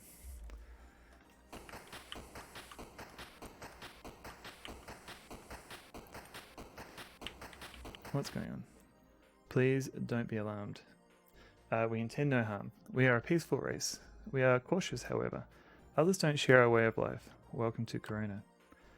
You are standing in the power generation facility of our underground settlement. All power here is produced by steam. That is unimportant to you, however. We have promised you transportation. Sweet. This is a skimmer. It hovers approximately half a meter above the traveling surface. This is important because of Grell. Grell and his dwell in caves below the sand. If you stand on the surface too long, you chance becoming a rare moist meal for him. The skimmer is programmed to take you to a settlement on the other side of Corona called Eulance Flats. You can make further travel arrangements there. I am sorry this is all we can offer. I hope your trip is a safe one. Board the skimmer when you are ready to depart. Good luck, strange one. Steam? That means there's water here. Yeah, but apparently nowhere that Roger can get to. Is your intermission screen the music from Space Quest with images from King's Quest? What? No.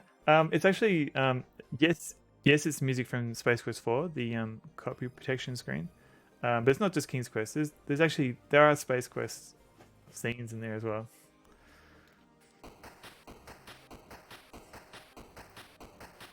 A few of the Coronians above you carry out their various tasks. Lick pistons. Is that a command? Don't understand lick. There seems to be some steam escaping with each upstroke of the pistons. It's kind of interesting that in this room there isn't that many commands. Like a lot of the command, I don't know if you noticed, like in other rooms there seems to be at least 2-3 times as many kinds, but here it's a lot more limited.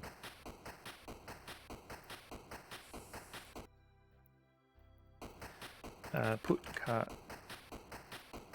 What was it? Use cart? Put keyhole. You don't remember seeing this room in Space Quest 1 VGA? Oh, it's definitely here. It's rotated a little bit differently, but yeah. The face is 3 sprites. A full face as background that has the ignore flag set. And then 2 sprites on top. Ah, okay. Interesting. Oh, thanks for checking that out. I'll have to have a look at it myself later. Do you have Pong on the screen?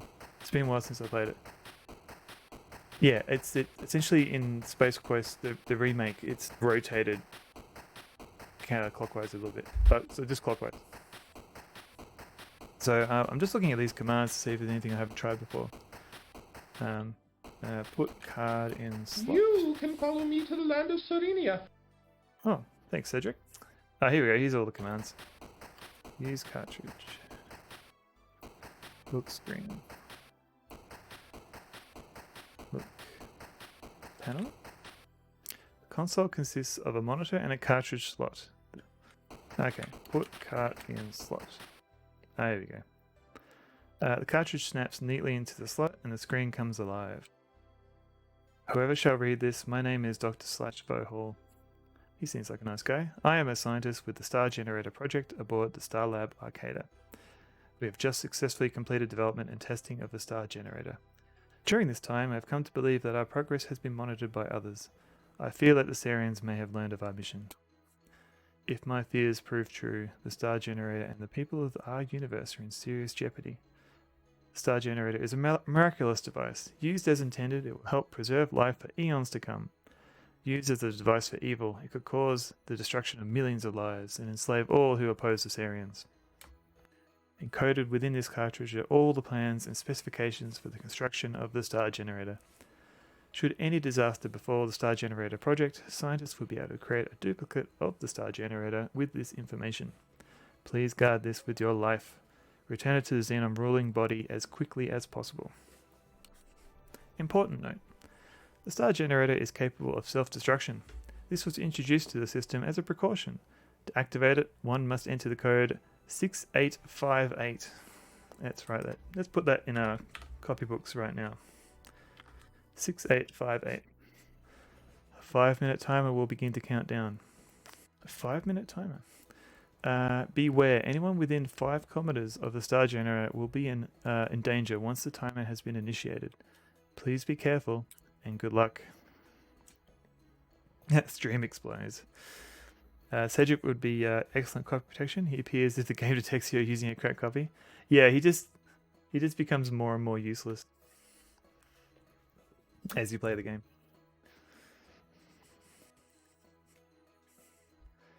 Good luck. So one thing to remember is you wisely retrieve the cartridge from its slot. And I'll just save here. So 6858. 5 minutes.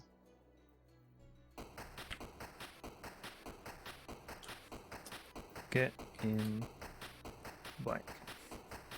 Well, let's look at bike. We can look at leader too. Just this normal thing.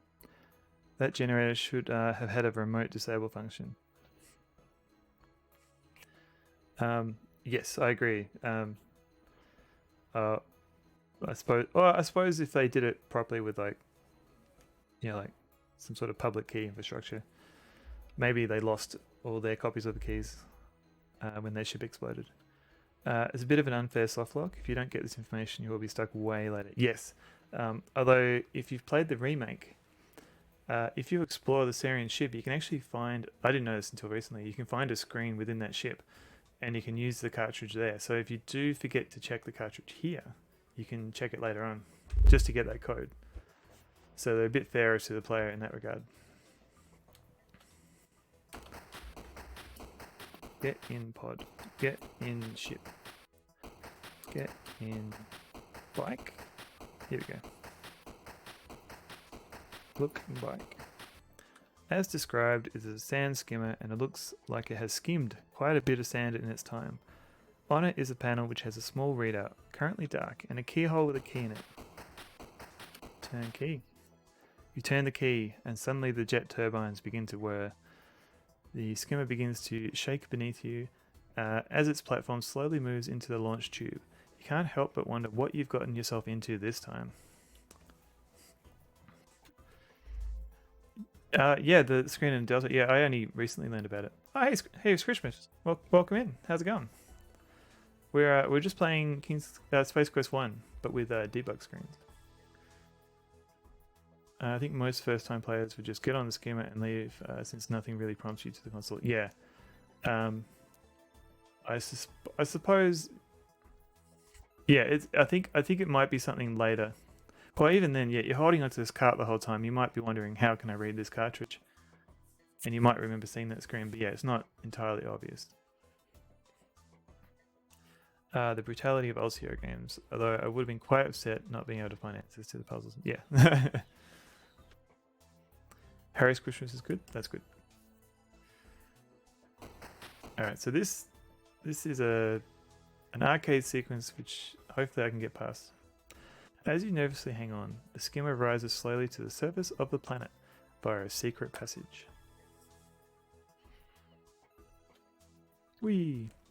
Upon reaching the surface, you throttle up and zoom off into the sunset. The settlement of the alien spoke of appears on the horizon. Alright.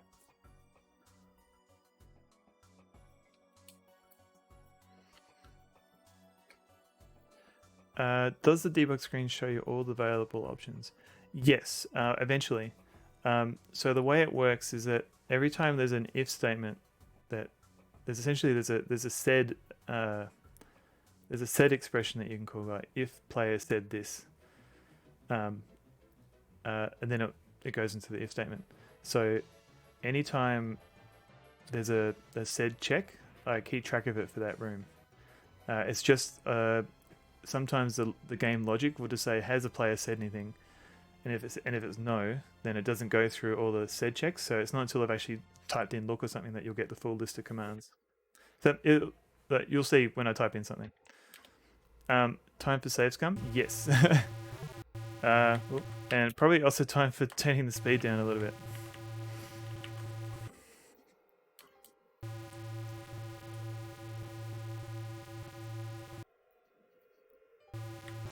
Oh.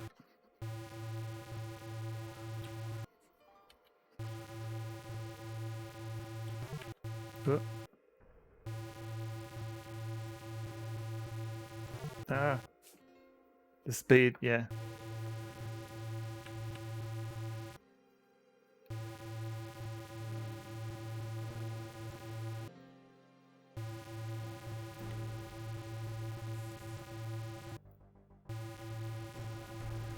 Oh.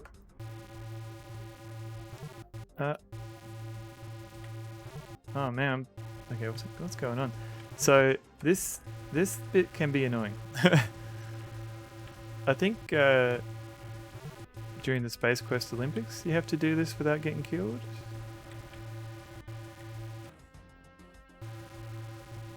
Ah.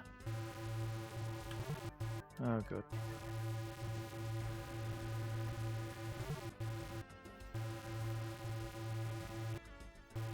No. Oh no.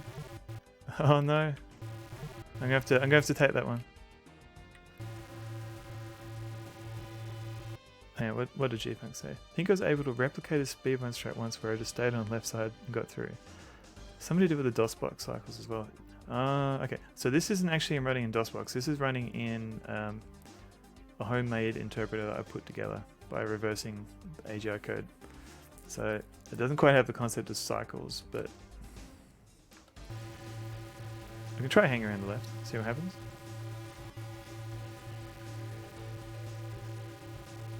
I mean, it's working. Well, I was going to say it's working so far, but not quite.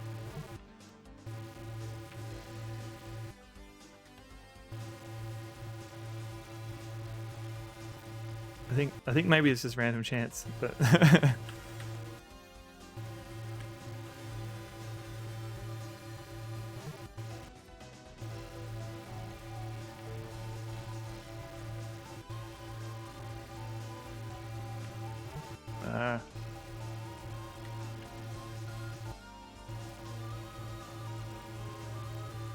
Most probably RNG. Yeah, you were just. It was a very lucky speed run. The RNG gods were smiling upon you that day.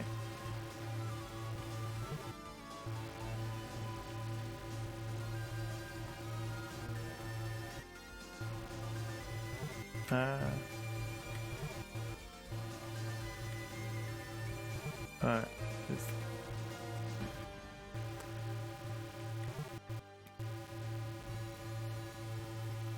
I think I'm getting closer. It's taking a while.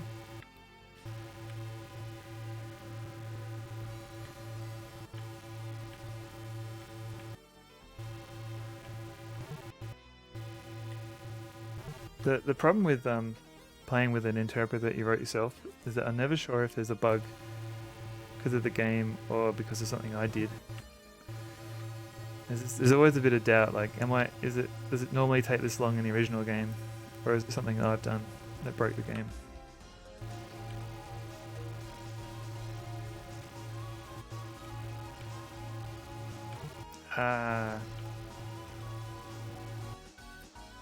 Who would want to buy this beaten up old skimmer, especially after Roger's been done with it? Huh. It always feels long. You always think it's a short arcade, but yeah, it is. You're right, showing off. It is long. Oh, phew, that was pretty intense. You've managed to successfully navigate through the treacherous boulder field, and you're quite relieved to see that you've reached the settlement. Hooray! Welcome to Yulant's Flats. After a truly stone-crushing journey, you have miraculously arrived safely on Yulant's Flats. And just in time too, because the skimmer's power cell has been drained. It will take some time to recharge itself. This place isn't quite what you expected. It is semi-bleak at best. Pro Gamer, thank you very much for the Pro Gamer emotes there. Yeet, Flats Yulants. What is going on here? Get out. Stand. Get out of bike. Alright. So for the two people who didn't know, Yulant's Flats is a pun, a play on words maybe. Say, this is a genuine Fulton sand skimmer. I've been looking for one just like it. I wonder if you would accept 30 buckazoids. No. Fine. Be that way. I don't trust that guy, so I'm gonna take keys. Taken. You've ruined the reveal for you. No, it's okay.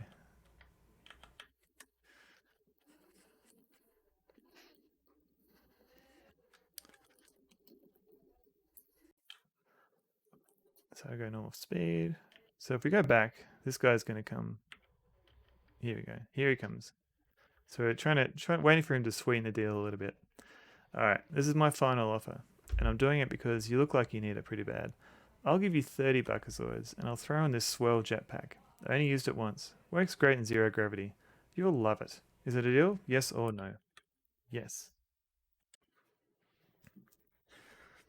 You probably didn't get that joke as a kid. Oh, I didn't get the joke until a few years ago. So don't feel bad if you didn't get it. There is a command, literally fart. That was kind of a giveaway. Oh, it's not just fart though. So it's as a catch-all for any rude word. It's I only show fart in the list of things. Alright, this guy's gone. And we can't kill man. I didn't get a joke until I watched Space Quest Historian playthrough. Ah, fair enough.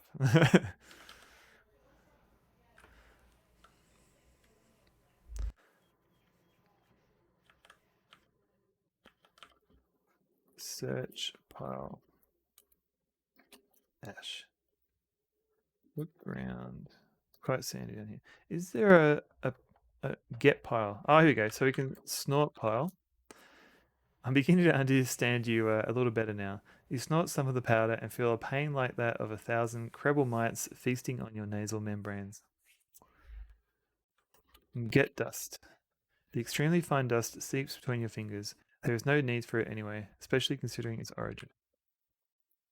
So, holy moly. Yeah. I was wondering if maybe you could search it.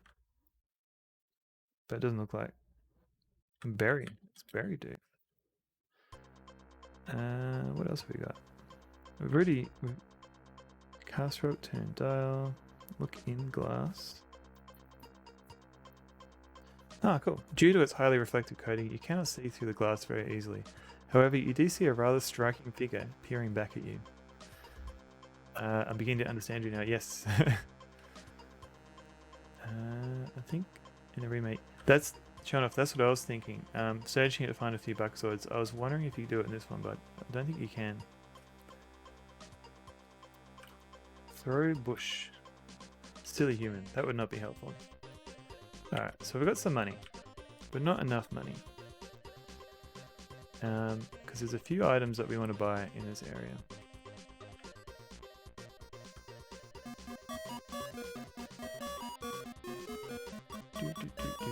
Unfortunately, this dude is what music is this? Well, the band is meant to look like ZZ Top. Not the one in the band. Oh, the bar. Oh, right. This song in particular is called Wings of Death. So I downloaded a whole bunch of music from the mod archive. Let me look that up for you. Hang on a sec. I was just after just let me to play in the background because some of the early Sierra games are a little bit quiet.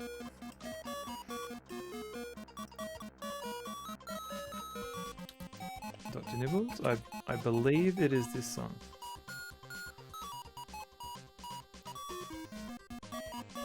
Yeah, indeed, Edenworth. I don't know enough about ZZ Top, but rest in peace, Dusty. Had to remove ZZ Top from the remake and Space Chris 4 because they complained. That's disappointing.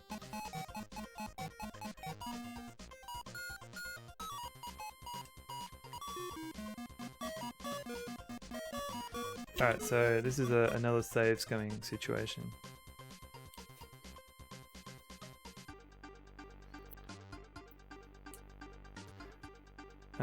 Well, F8, bet $3. I have $87.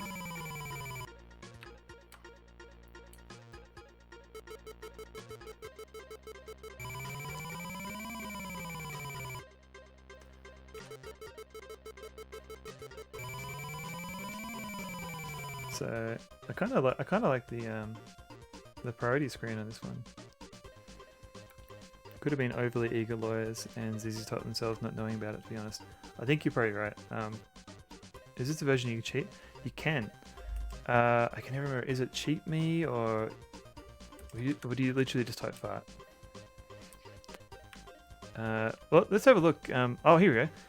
It's holy fart. So you can actually see in the you can see in the commands here. So I think it's like you can type like holy shit or something like that, but holy fart will work. And you can say we want diamonds.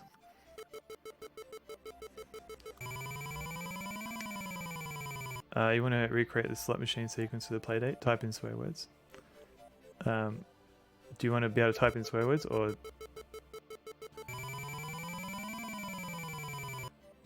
So I don't want to.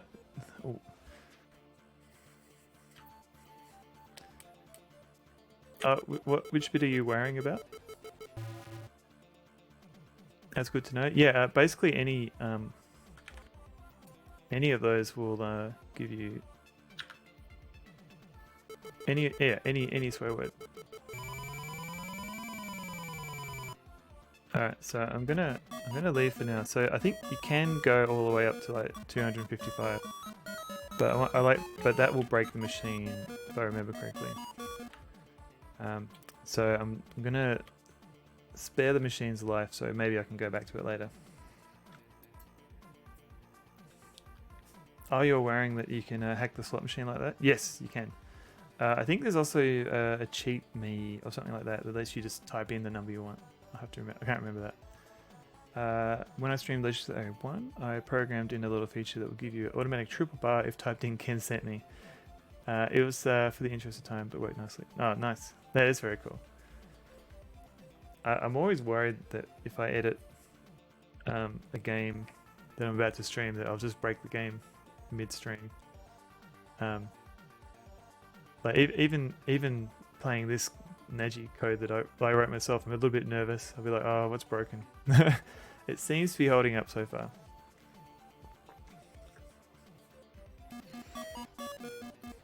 Oh, can I use a coupon here? Give coupon. What'll it be? I got beer and it's $2.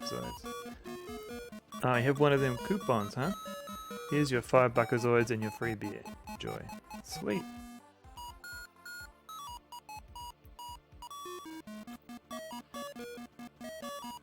The beer tastes like carbonated Zippel sweat. However, considering recent events, you could learn to love it. I already had a beer. Leave me alone. I just want to eavesdrop. Listen. I can't remember if I just have to wait or if something happens. We'll see. Sit. Zippel sweat. Delicious. Let's try fastest. There we go. I think you have to buy 3 bit. Ah, okay. You could be right there. So,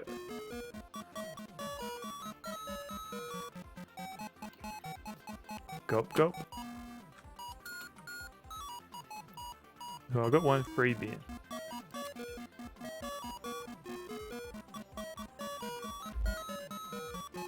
What'll it be? Buy beer. That'll be $2. Thank you very much. Ah, here we go. Yep, you're right, G-Funk. Some reason I thought I just had to wait. But yeah. As you sip another one of the old brews, you overhear someone at the bar speaking. There I was, cruising through sector HH, when I spot this blip on the scanner. Alright, I'll write that down in my copybook. So I head toward it, you see, and right there in front of me sits the Deltor. It's just sitting there. My heart starts hyper warping on me. I figure my milliseconds are numbered. All I can think of doing is getting my craft out of there. So I'm reaching for the throttle. All of a sudden there's this incredible flash of light, you see, and just like that, this little planetoid explodes into a ball of fire. I tell you, I've never seen anything like it. I mauled the throttle and got out of there quick, you bet. Yeah, right. Good classic Sector HH. Well, let's Sector HH. Well, we're mostly done in here. Look credits. Look money. 211. So hopefully we have enough for a robot and a whatchamacallit, a spaceship. But if not, we can always go back to the slot machine, get a little bit more.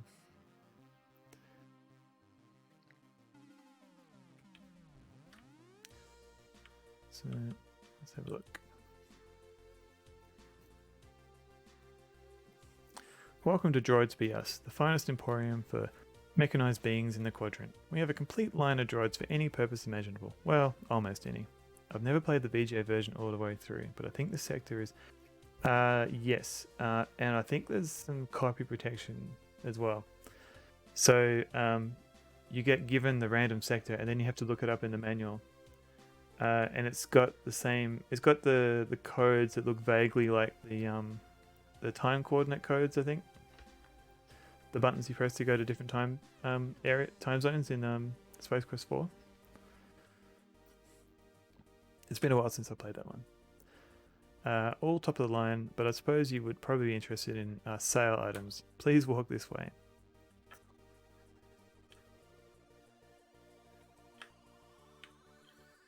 Alright.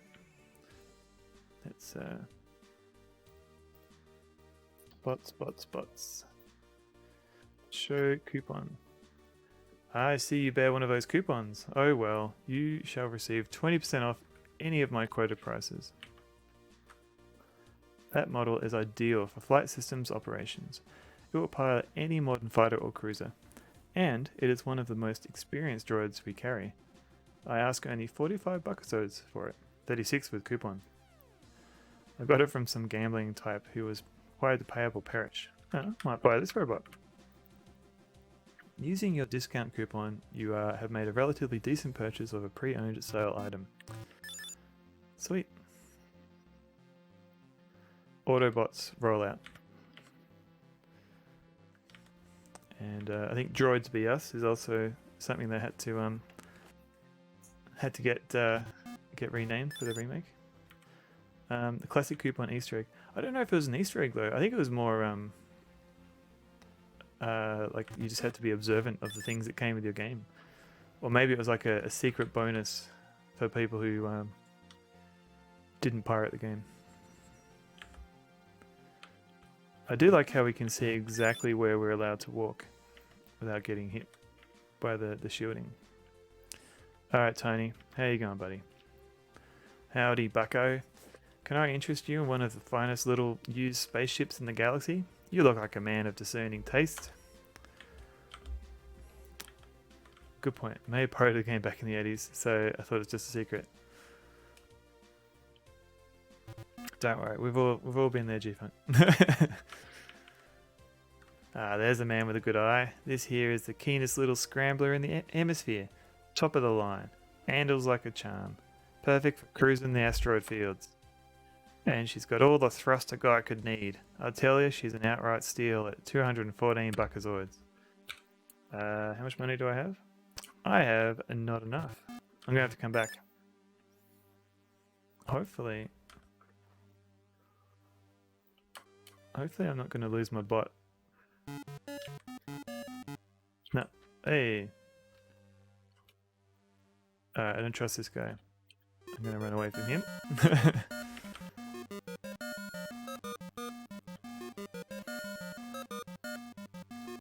Don't forget to have a pee. Oh, can you do that here? Well, also, yeah, okay. Good point.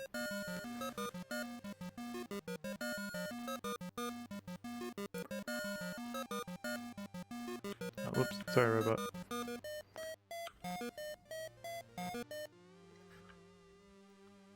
Blue's siblings. If I quit, yeah, it's still here. I wonder if this would make a good emote.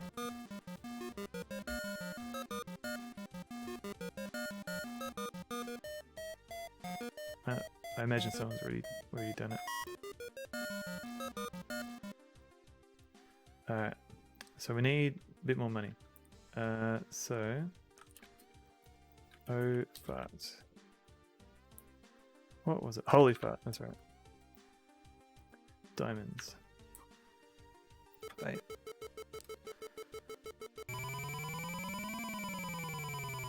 Yeah.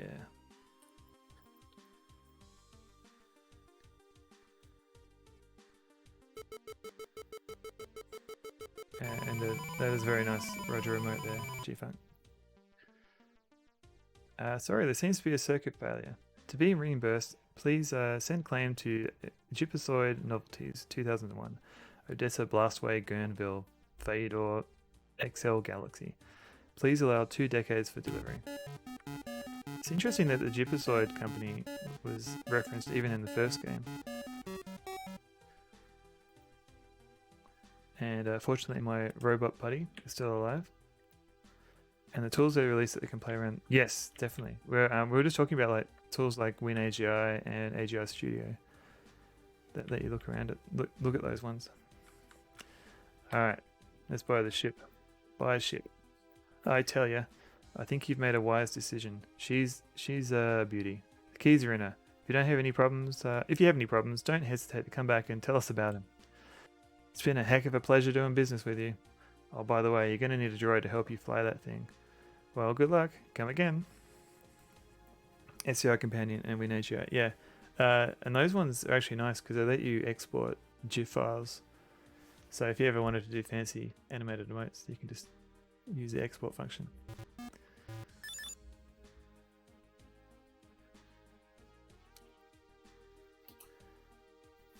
Yeah, definitely check out WinAGI and let us know how you go. I've got an animated emote in the pipeline. I've got the Labian Terror Beast spin it around as an emote, but I've still got to wait like however long it takes for them to get approved. What sector shall I head for, sir? HH, I believe it is. Sector HH it is. I will proceed with course entry. Hey, wait a minute. Where do you think you're going with my ship? Hey!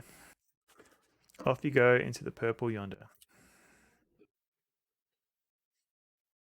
Bit of an exciting action sequence coming up.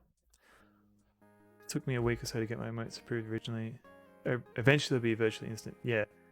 The problem I have is that I've added and deleted them multiple times because I keep going, oh, that doesn't look right. It looks too fuzzy or something. So I keep fiddling with the GIFs, so I have to upload them again. So it probably doesn't help with my waiting time. It's all good. Well done, Sonova. You've managed to overcome the elements of Corona, from endless deserts and spider drones to obnoxious salesmen and bad booze.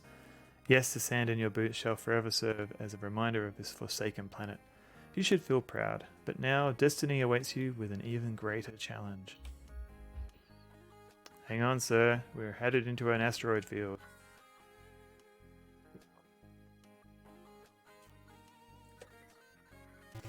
I'm hanging on. Whoa! Whoa!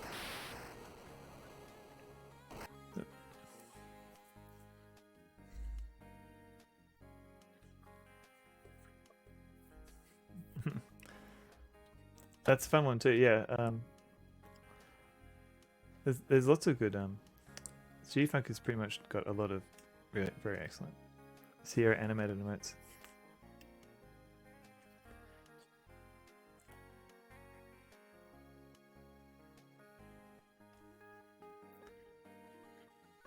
MZZ also has a lot of cool ones. Where are they? Ah, and True Tony's has some cool ones. Hang on, I'm just gonna post. Hang on, these are all the.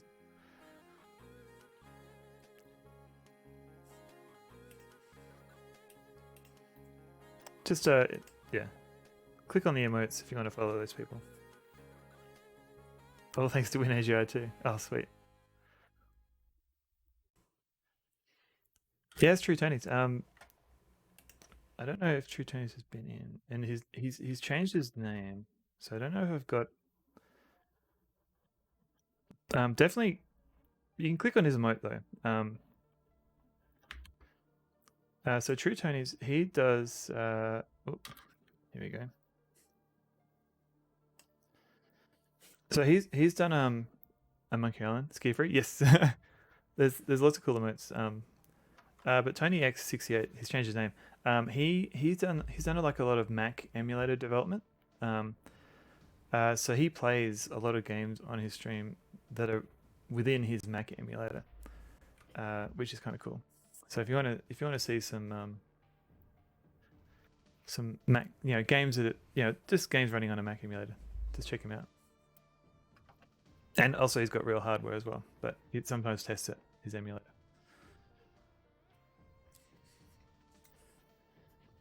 Where am I? We have established visual contact with a ship of Sarian origin, says the droid. The name Del Toro is confirmed. You might consider the fact that we are in danger by being anywhere near this ship.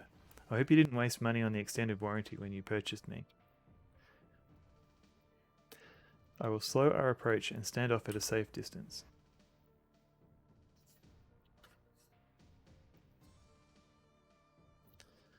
Alright, here we go. Alright. Del Toro. Wear a jetpack. You are now wearing the jetpack. A small control linkage snaps onto the back of your helmet, allowing you to control it merely by focusing on where you want to go. Open hatch. Open door. Exit pod.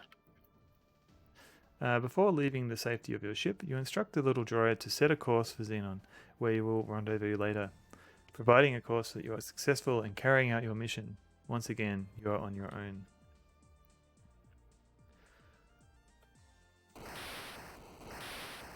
So I think in the original, you not in the remake. Sorry, you have to You have to like fiddle with some handles around the door, whereas in the original you don't have to do that. You grasp a large handle and twist, noting the rather significant amount of pain being registered. You're extremely grateful to hear a click. As you enter the Sarian ship, the airlock door seals itself behind you. You try to open it again without any success. It appears you are stuck here. So I don't know if you actually have to hide here.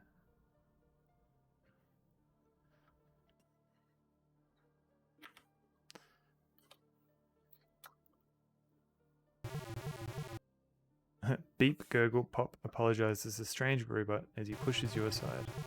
That's okay. Push box. Push chest.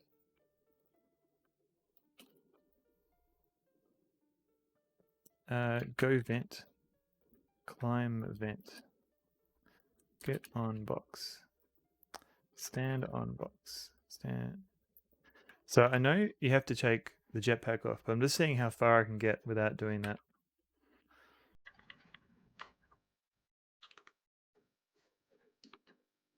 Open vent. Using your Xenon army knife, you pry the vent open. Get in vent. You cannot enter the narrow vent while wearing that jetpack. Remove a jetpack. Where would you like to put it? Get off. Put jetpack in chest. It's not open. Ugh. Open chest. Put jetpack in chest. Close chest. So this is kind of weird. Like, why not just put the jetpack on the floor? Stand on chest. Get in vent. Be careful. Hear footsteps and muffled voices from beyond the door. Get in vent. Alright, phew.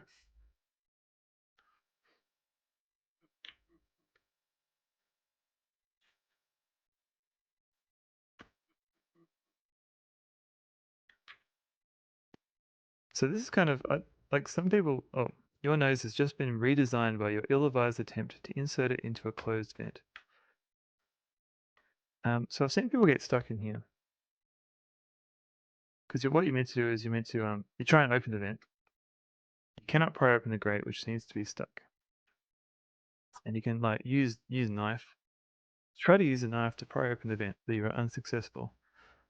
But eventually you're meant to realize you can kick the vent. Through the grate, you can see into what appears to be the ship's laundry facilities. So you can do kick grate.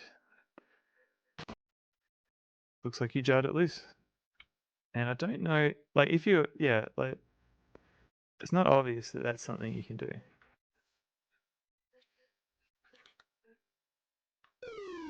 Oop. Open a door. Get in a washer. This is also not obvious, but that's funny. Well, son of old. Certainly appears as though you're about to become all washed up.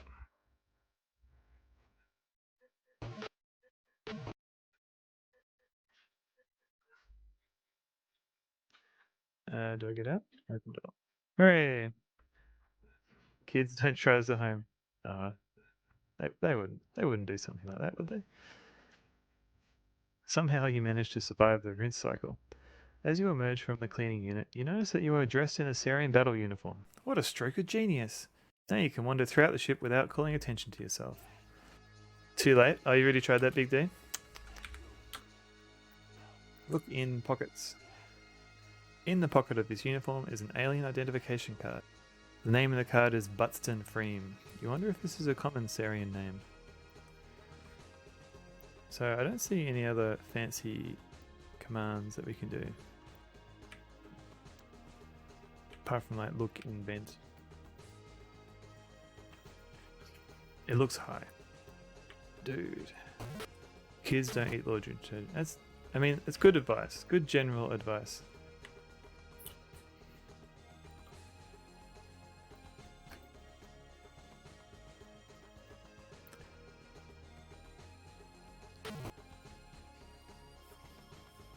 So there's a whole section of the ship that I don't think you can do much in. Like you can just, it's available for wandering around. But as far as I know, there's not much you can do. Oh, that's right. Thank you. Are we having fun yet? You ask the guard. This is the most fun I've had since the Hippogloppus ate my brother, responds the bored-looking Syrian. That doesn't sound like an ad blurb. Hey bud, what's with the helmet indoors? Shh, I'm hiding from the boss. Got a light? You query the guard. Sorry, don't drink.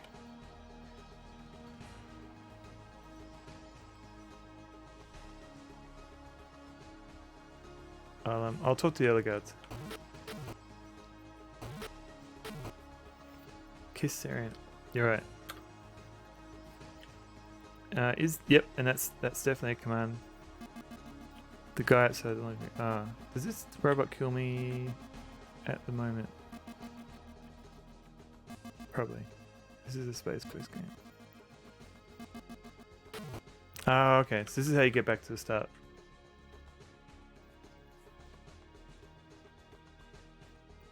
So there's a small bug with my version of the interpreter, which is why the elevator doors are missing at the moment. So if you restore a game, sometimes sprites won't display. I've been planning to look into it.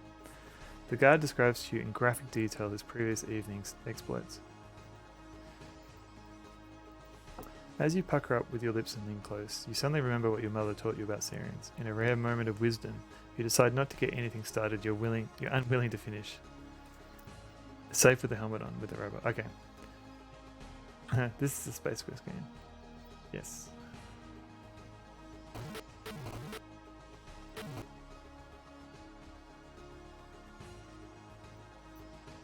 Is this the way to the star generator, you ask? Don't ask me. I just work here. Jerk. Shouldn't you be trying to save your planet? Alright, I'm trusting you, G-Funk. I'm testing this robot. Nah, the robot loves me. I thought, yeah, I vaguely remember an ad.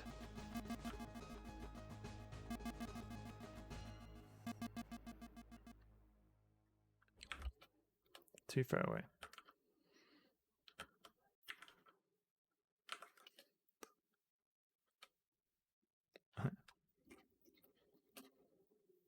It must be a random guard in another room.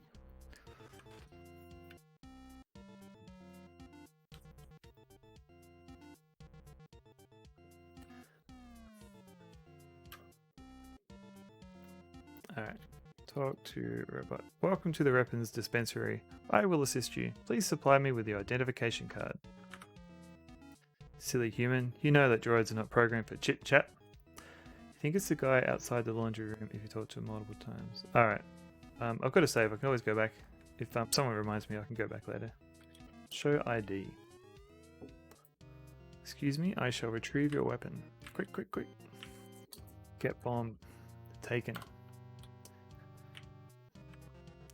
Your rank allows you to bear 1 pulse ray unit. Remember, no firing in the ship. Have a nice day. No firing in the ship, eh? The droid explains that although he is not programmed for death, he considers it extremely rude to fire your weapon indoors. He cautions you against doing so again. He did warn you. Oops. Bomb? That is so much easier than trying to type grenade when I was younger. Yeah, a little bit. So you probably know G-Funk, like there's lots of synonyms for words in this game. So rather than showing them all, I just show the shortest one that. So I think that's why bomb came up rather than grenade or explosive device.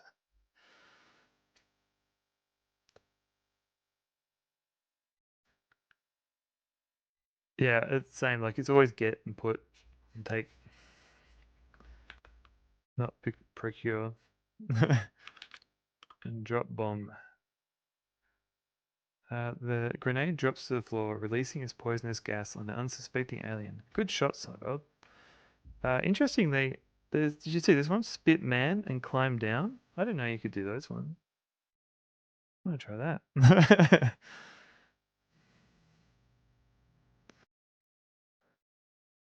So look, We get all the fancy commands. Spitman. Oh, okay, I haven't seen this one before. You gather up a nice mouthful and let it fly. Unfortunately, you forgot you were wearing a helmet. The warm saliva oozes down the side of your face. You feel rather stupid. Okay, so this is a new command I haven't seen before. Look area. You see the stolen star generator. Can we jump? Don't be ridiculous. Look at base. Nothing special about it except for the star generator holes. Okay. Oh, what if you went left, dropping helmet, and came back and spat? Yeah, I was just thinking that actually.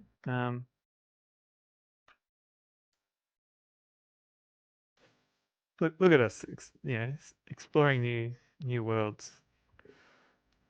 I think when does it happen? Here we go. My, aren't you the clumsy one? Because of your inability to walk without falling on your face, your helmet is now riding the elevator without you. You've blown your cover. The Sarians are sure to shoot first and ask questions later. Reminds me of the time I tried to mail something to someone inside an office. I knew a second later I was wearing a mask. Ah, yeah. I think everyone got used to doing lots of suggestive eye movements to communicate. Ooh, I'm toast. Alright. Oh, 314. Welcome in, Susie. Thank you for the Adventure Game Book Redemption. I think everyone is well aware of Susie and her streaming exploits, but if not, please give her a follow. She's pretty cool. So, we're... Ooh, what's that?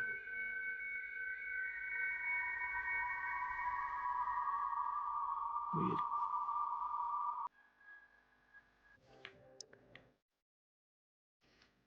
Heard about MZZ on the local news, pretty famous. Alright, so 314. So MZZ just redeemed the read from my adventure book redemption. And she's a Sasquatch. The art of point and click adventure games. So if you've got channel points, you too can get me to read from a random page in this book.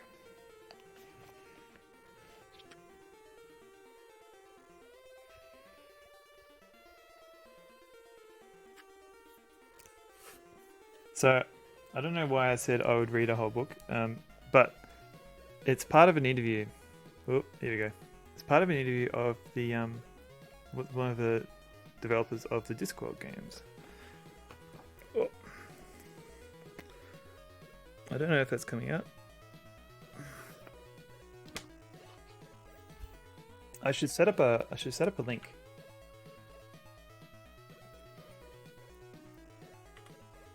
Because yes, it is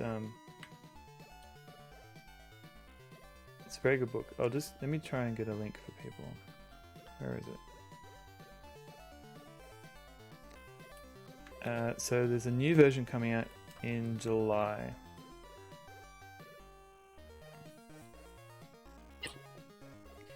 So MZZ, page 314 is part of an interview with Greg Barnett.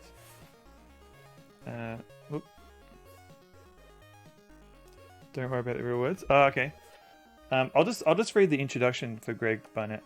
So Australian Barnett began his career at Beam Software in 1983, working on titles including Hungry Horace, The Hobbit, and Way of the Exploding Fist, the latter of which he designed himself.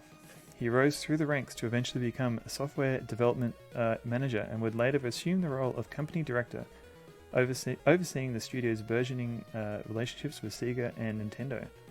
Barnett departed Beam in the early 90s to establish Perfect 10 Productions, which would become Perfect Entertainment after merging with Teeny Weeny Games, where he worked on a Discworld series of point-and-click adventures based on the fantastical literary world created by the late great Terry Pratchett.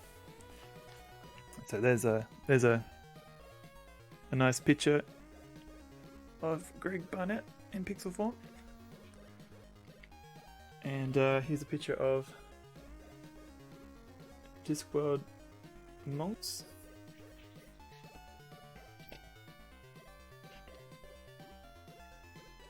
Ooh, okay. So on the next page, there's more Discord and a picture from Discord Noir. So that is a game I would love to play on this stream as soon as I can get it working. I hope that was okay, Mzizzy. I didn't read all the interview, but thank you for that redemption.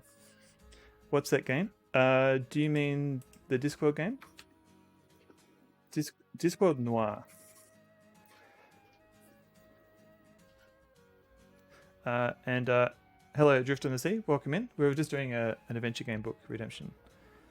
So as well as Discord 1 and 2, there was a noir game which kind of it wasn't based on a story from the books. Yes, it was a third one, and it was more 3D. You actually play a detective that halfway through the game gets turned into a werewolf.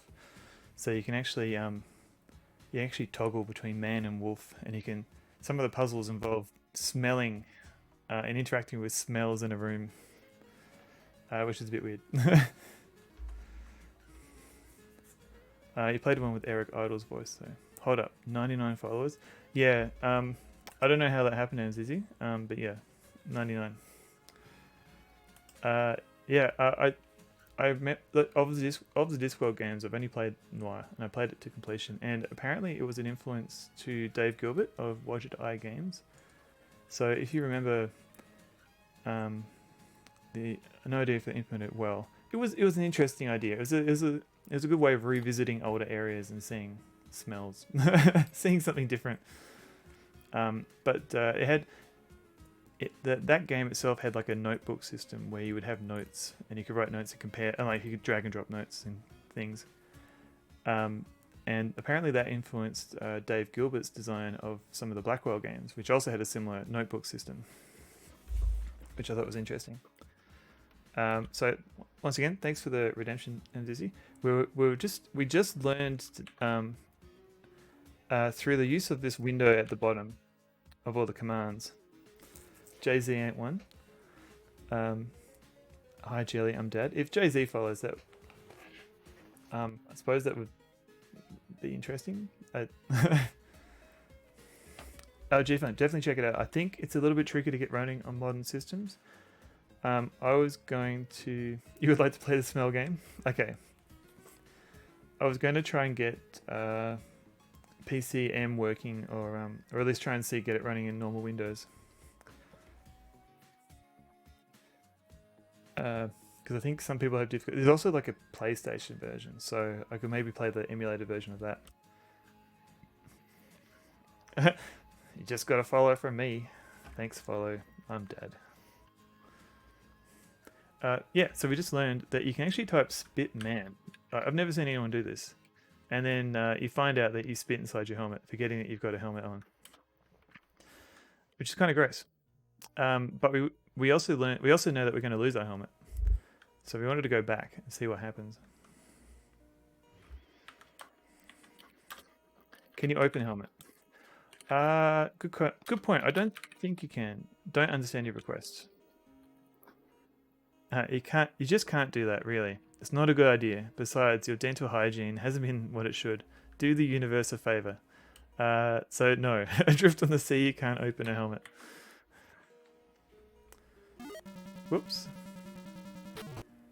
Aren't you the clumsy one? So, let's try and go back and not get killed. Alright, cool. All this effort just to spit on a man.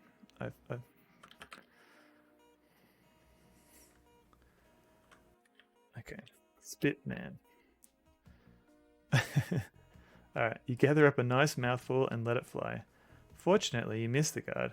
Can't you find something more constructive to do, Sonneveld? I do appreciate that it does take into account the helmet. I'm disappointed that I don't get extra points for that. Can you line it up better?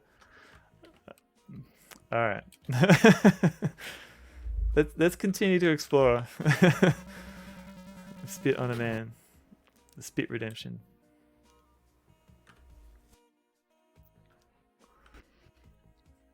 Dang, I never knew that was a thing you could do. Yeah, me either. This is the first I've learned of it. Okay, so let's try it obviously too far away. Spit on man. You gather up a nice mouthful and let it fly. Miss. Yep. I don't believe we can spit in the guy. Speedrun spit category. Spit percent. Alright. I feel like we've explored everything we can do in regards to spitting on a man in this game. Stupid New South Wales mountains are breaking up your stream. I give highest state a 2 out of 10. I am very sorry to hear that. I deliberately stream at a very low bit rate to try and accommodate for people with low internet speeds. So sorry about that, MZZ. But I do appreciate you coming in at least, if you don't manage to find a way back in.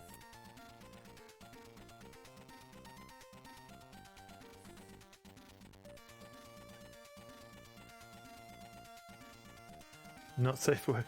Got curious what you can mean. Yeah, it's possible that MCZ is just still here, but just in pieces. No, NSFW, New South Wales. So it's a state in Australia.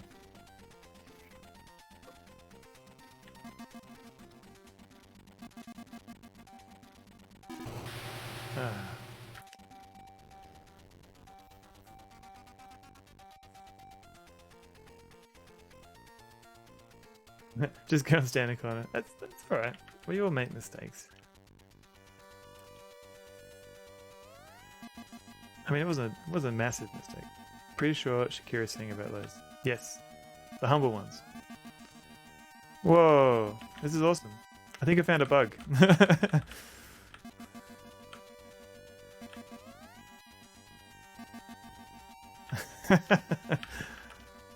Alright. Hopefully I can still finish the game. Nope.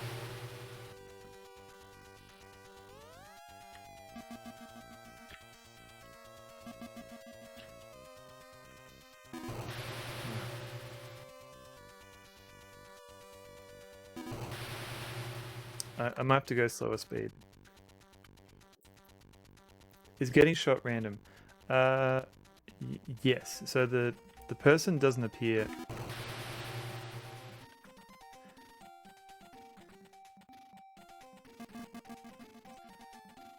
But it should be random, and it should have a chance to basically reply like that. Yeah, like that. I guess I wasn't being quick enough.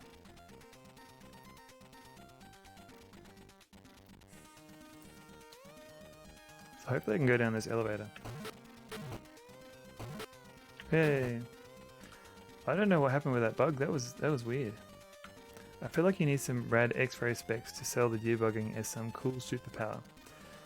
I was thinking about like overlaying, like putting this on top and doing some weird transparency stuff.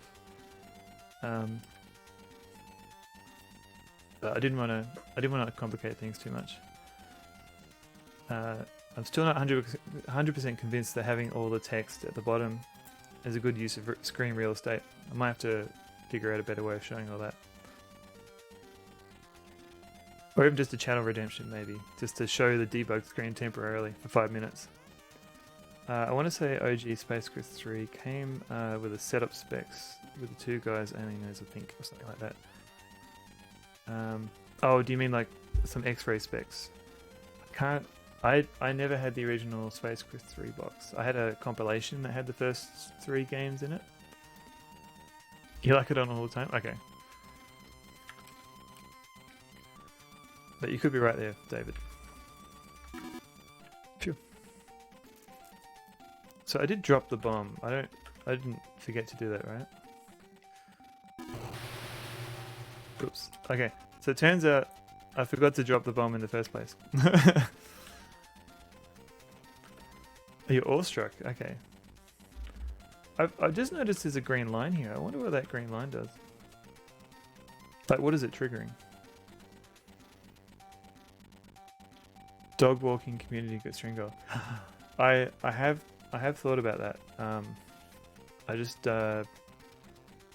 need to figure out a way of doing that without doxing myself, and also managing dogs and cameras could be interesting. Chat controlled dog walking. The bomb, I forgot to, yeah. The grenade drops to the floor, releasing its poisonous gas on the unsuspecting alien. Good shot, Sonova. Spit on man. Alright, you feel rather stupid.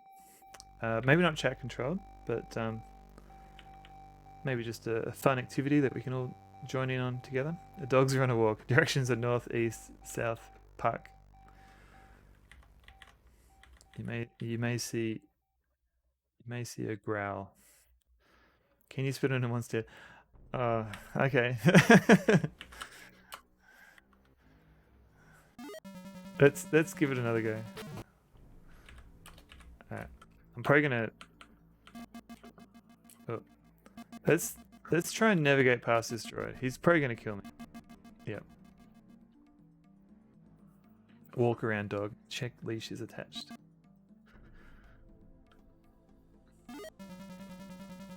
So clumsy. So I actually walked a bit further in that time. Spit on a man. Yeah, pretty much. This is all the game's become now. Oh, this is stupid. It's alright. I'm gonna get hit by it. Yep.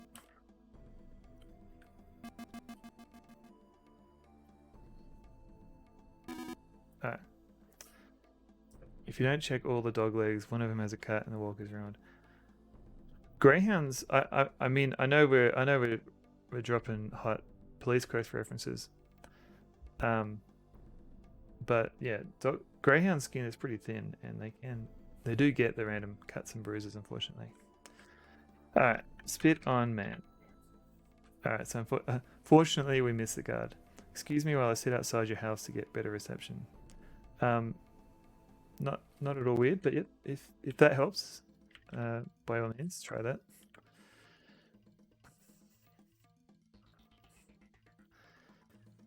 Okay, so we've shown that the spitting on the man behavior hasn't changed. Spit. So now and we've ensured that the man is dead. Oh no, yeah, he's dead because it was poisonous, wasn't it? Poison grenade. Can we get to the elevator without dying? Interesting. So it looks like if the robot is there, we get teleported to the right briefly. But this time we survived. That's cool. I wonder if that's a bug in my version or in the original game as well.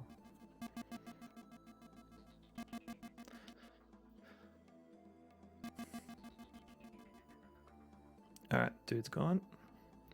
We're very close to the end, by the way. If this is your first time watching someone play Space Quest, there's not much more. You don't have to sit through much more of this. Search guard. You seem to have found a remote control device of some sort. It only has one button, labeled on/off. Look button.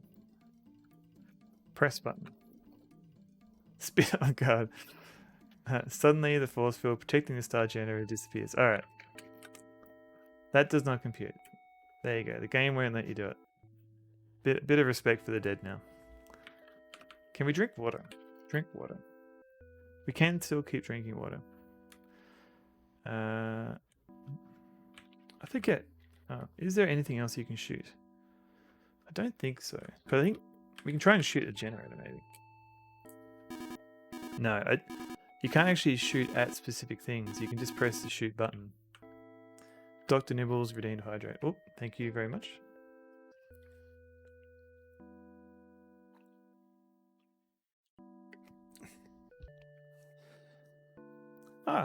Hey Altium, how's it going? Let me give you a shout out. Steam Deck. How'd that go? I've heard you can get lost in there and maybe run into an evil old witch. Thank you, Cedric.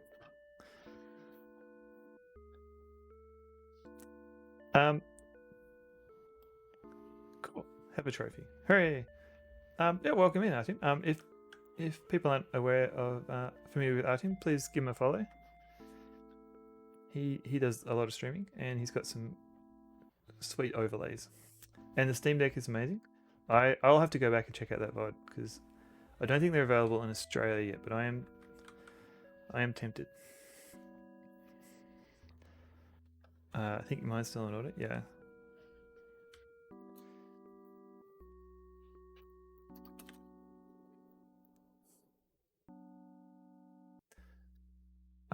They're not. No, not in Australia.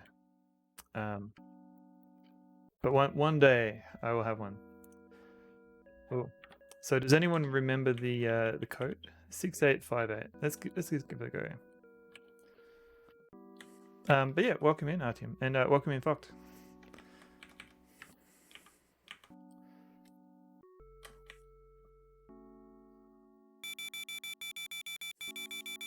Oh 451. That's a slightly different game. A GPD win max is perfect for me. Oh wait, wrong series. Cycle has begun. So star generator has come alive. The heat that this thing is starting to generate tells you that it's time to blow this taco stand. Nice. Mine won't ship until July, September this year. Boo. Man, that music's intense.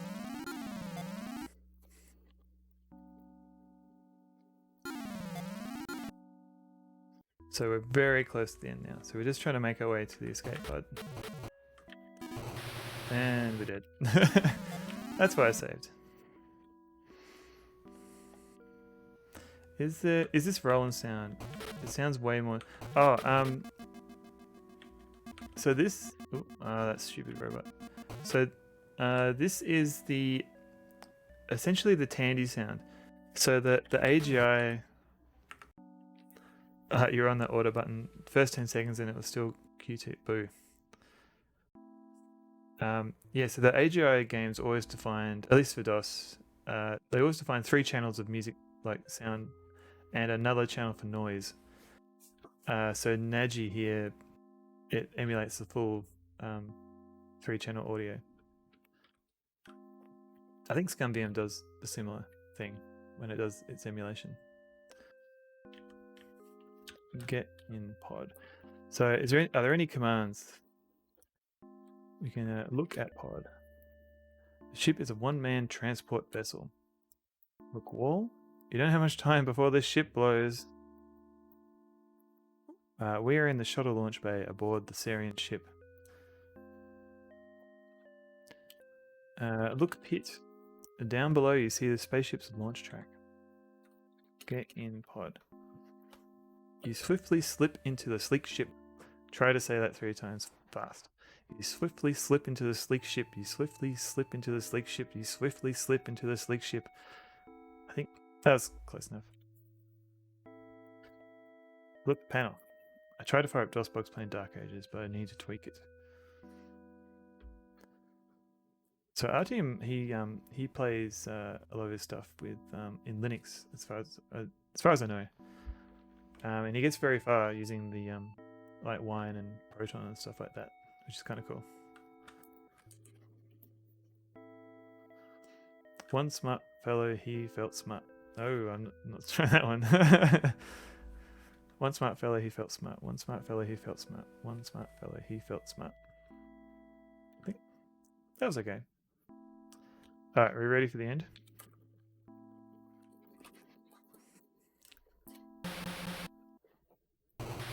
Ooh.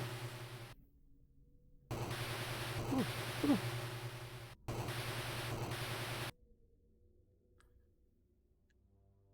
Kaboom. The Delta has been blown to tiny fragments by the force of a star generator's blast. You have saved the lives of millions of your people, not to mention the lives of those in other systems. Don't get a big head. And a wall of text. Congratulations, Sonneveld. You've rid the universe of the evil Sarians and saved your people from certain doom. The star generator technology is safe inside the data cartridge. Now a new star generator can be built and can carry out its original task. You're an all-around hero. You've made it home safely aboard the stolen Sarian craft, where you've encountered a cheering Xenon crowd. They have gathered together for a ceremony in your honor. The ceremony is already in progress. I'm not the pleasant plucker, I'm the pheasant plucker's son, and I'll be plucking pheasants till the pheasant plucker comes. I feel like there's a risk in trying to say that one too fast. David Alexander, thank you very much for the 20 bits. For the cheer. It's very exciting to finish Space Quest. I didn't get 100%, so just it's yeah. There's a few small dangers there in saying that one. As a token of appreciation, you are presented with a golden mop. Thank you, Sonnevel, for cleaning up our galaxy, says the Xenon leader. Hooray! Once a janitor, always a janitor. I wonder what the 10 points is I missed. You love in Space Quest generations where they look back at all of Roger's achievements like this and make him realise it was all sarcastic and he's actually not saving the day, but ruining plans. Oh, I have to play Incinerations. That's the I've only ever played the Space Quest 0. Let's do that a bit. So, because there's how was it? There's a couple of Space Quest prequels. There's Space Quest 0, and then there was one that sits in between 1 and 2. And Incinerations was like a sequel. I haven't actually got around to playing that one. So Space Quest 0, I'm actually in the credits for that one because it came bundled with NAGI, and I did a lot of testing for that. I should play that on this stream. That's a really good game.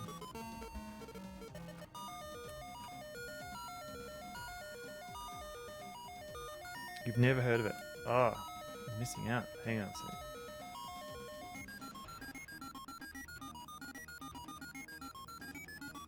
If you're going to play a Space Quest fan game, definitely check out.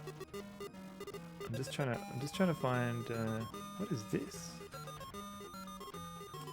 So I know Decaf Jedi had it. He had it on his site. Here we go. It's on one of my sites too somewhere.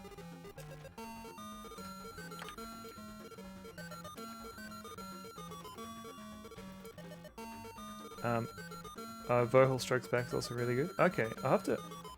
That was so hard. Yeah. Okay, so Space Quest 0 is not... It's... I would say it's roughly... It's like... It's a normal difficulty. Like, it's Space Quest 1, 2 difficulty. But with a lot of, like... Some of the rough edges filed over. So it's a really good game. I'd recommend it. Is a 1.5 where you're Roger's parents? I'm not sure about that. Yeah, try to remember Space Quest. It was... what was it called?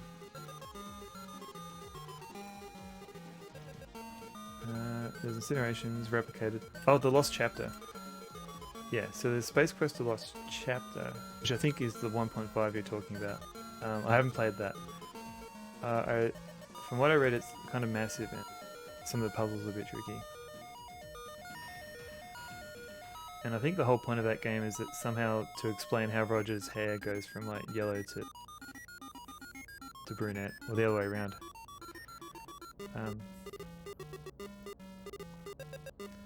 2.5 The Lost Chapter. Yeah, I think that's the one.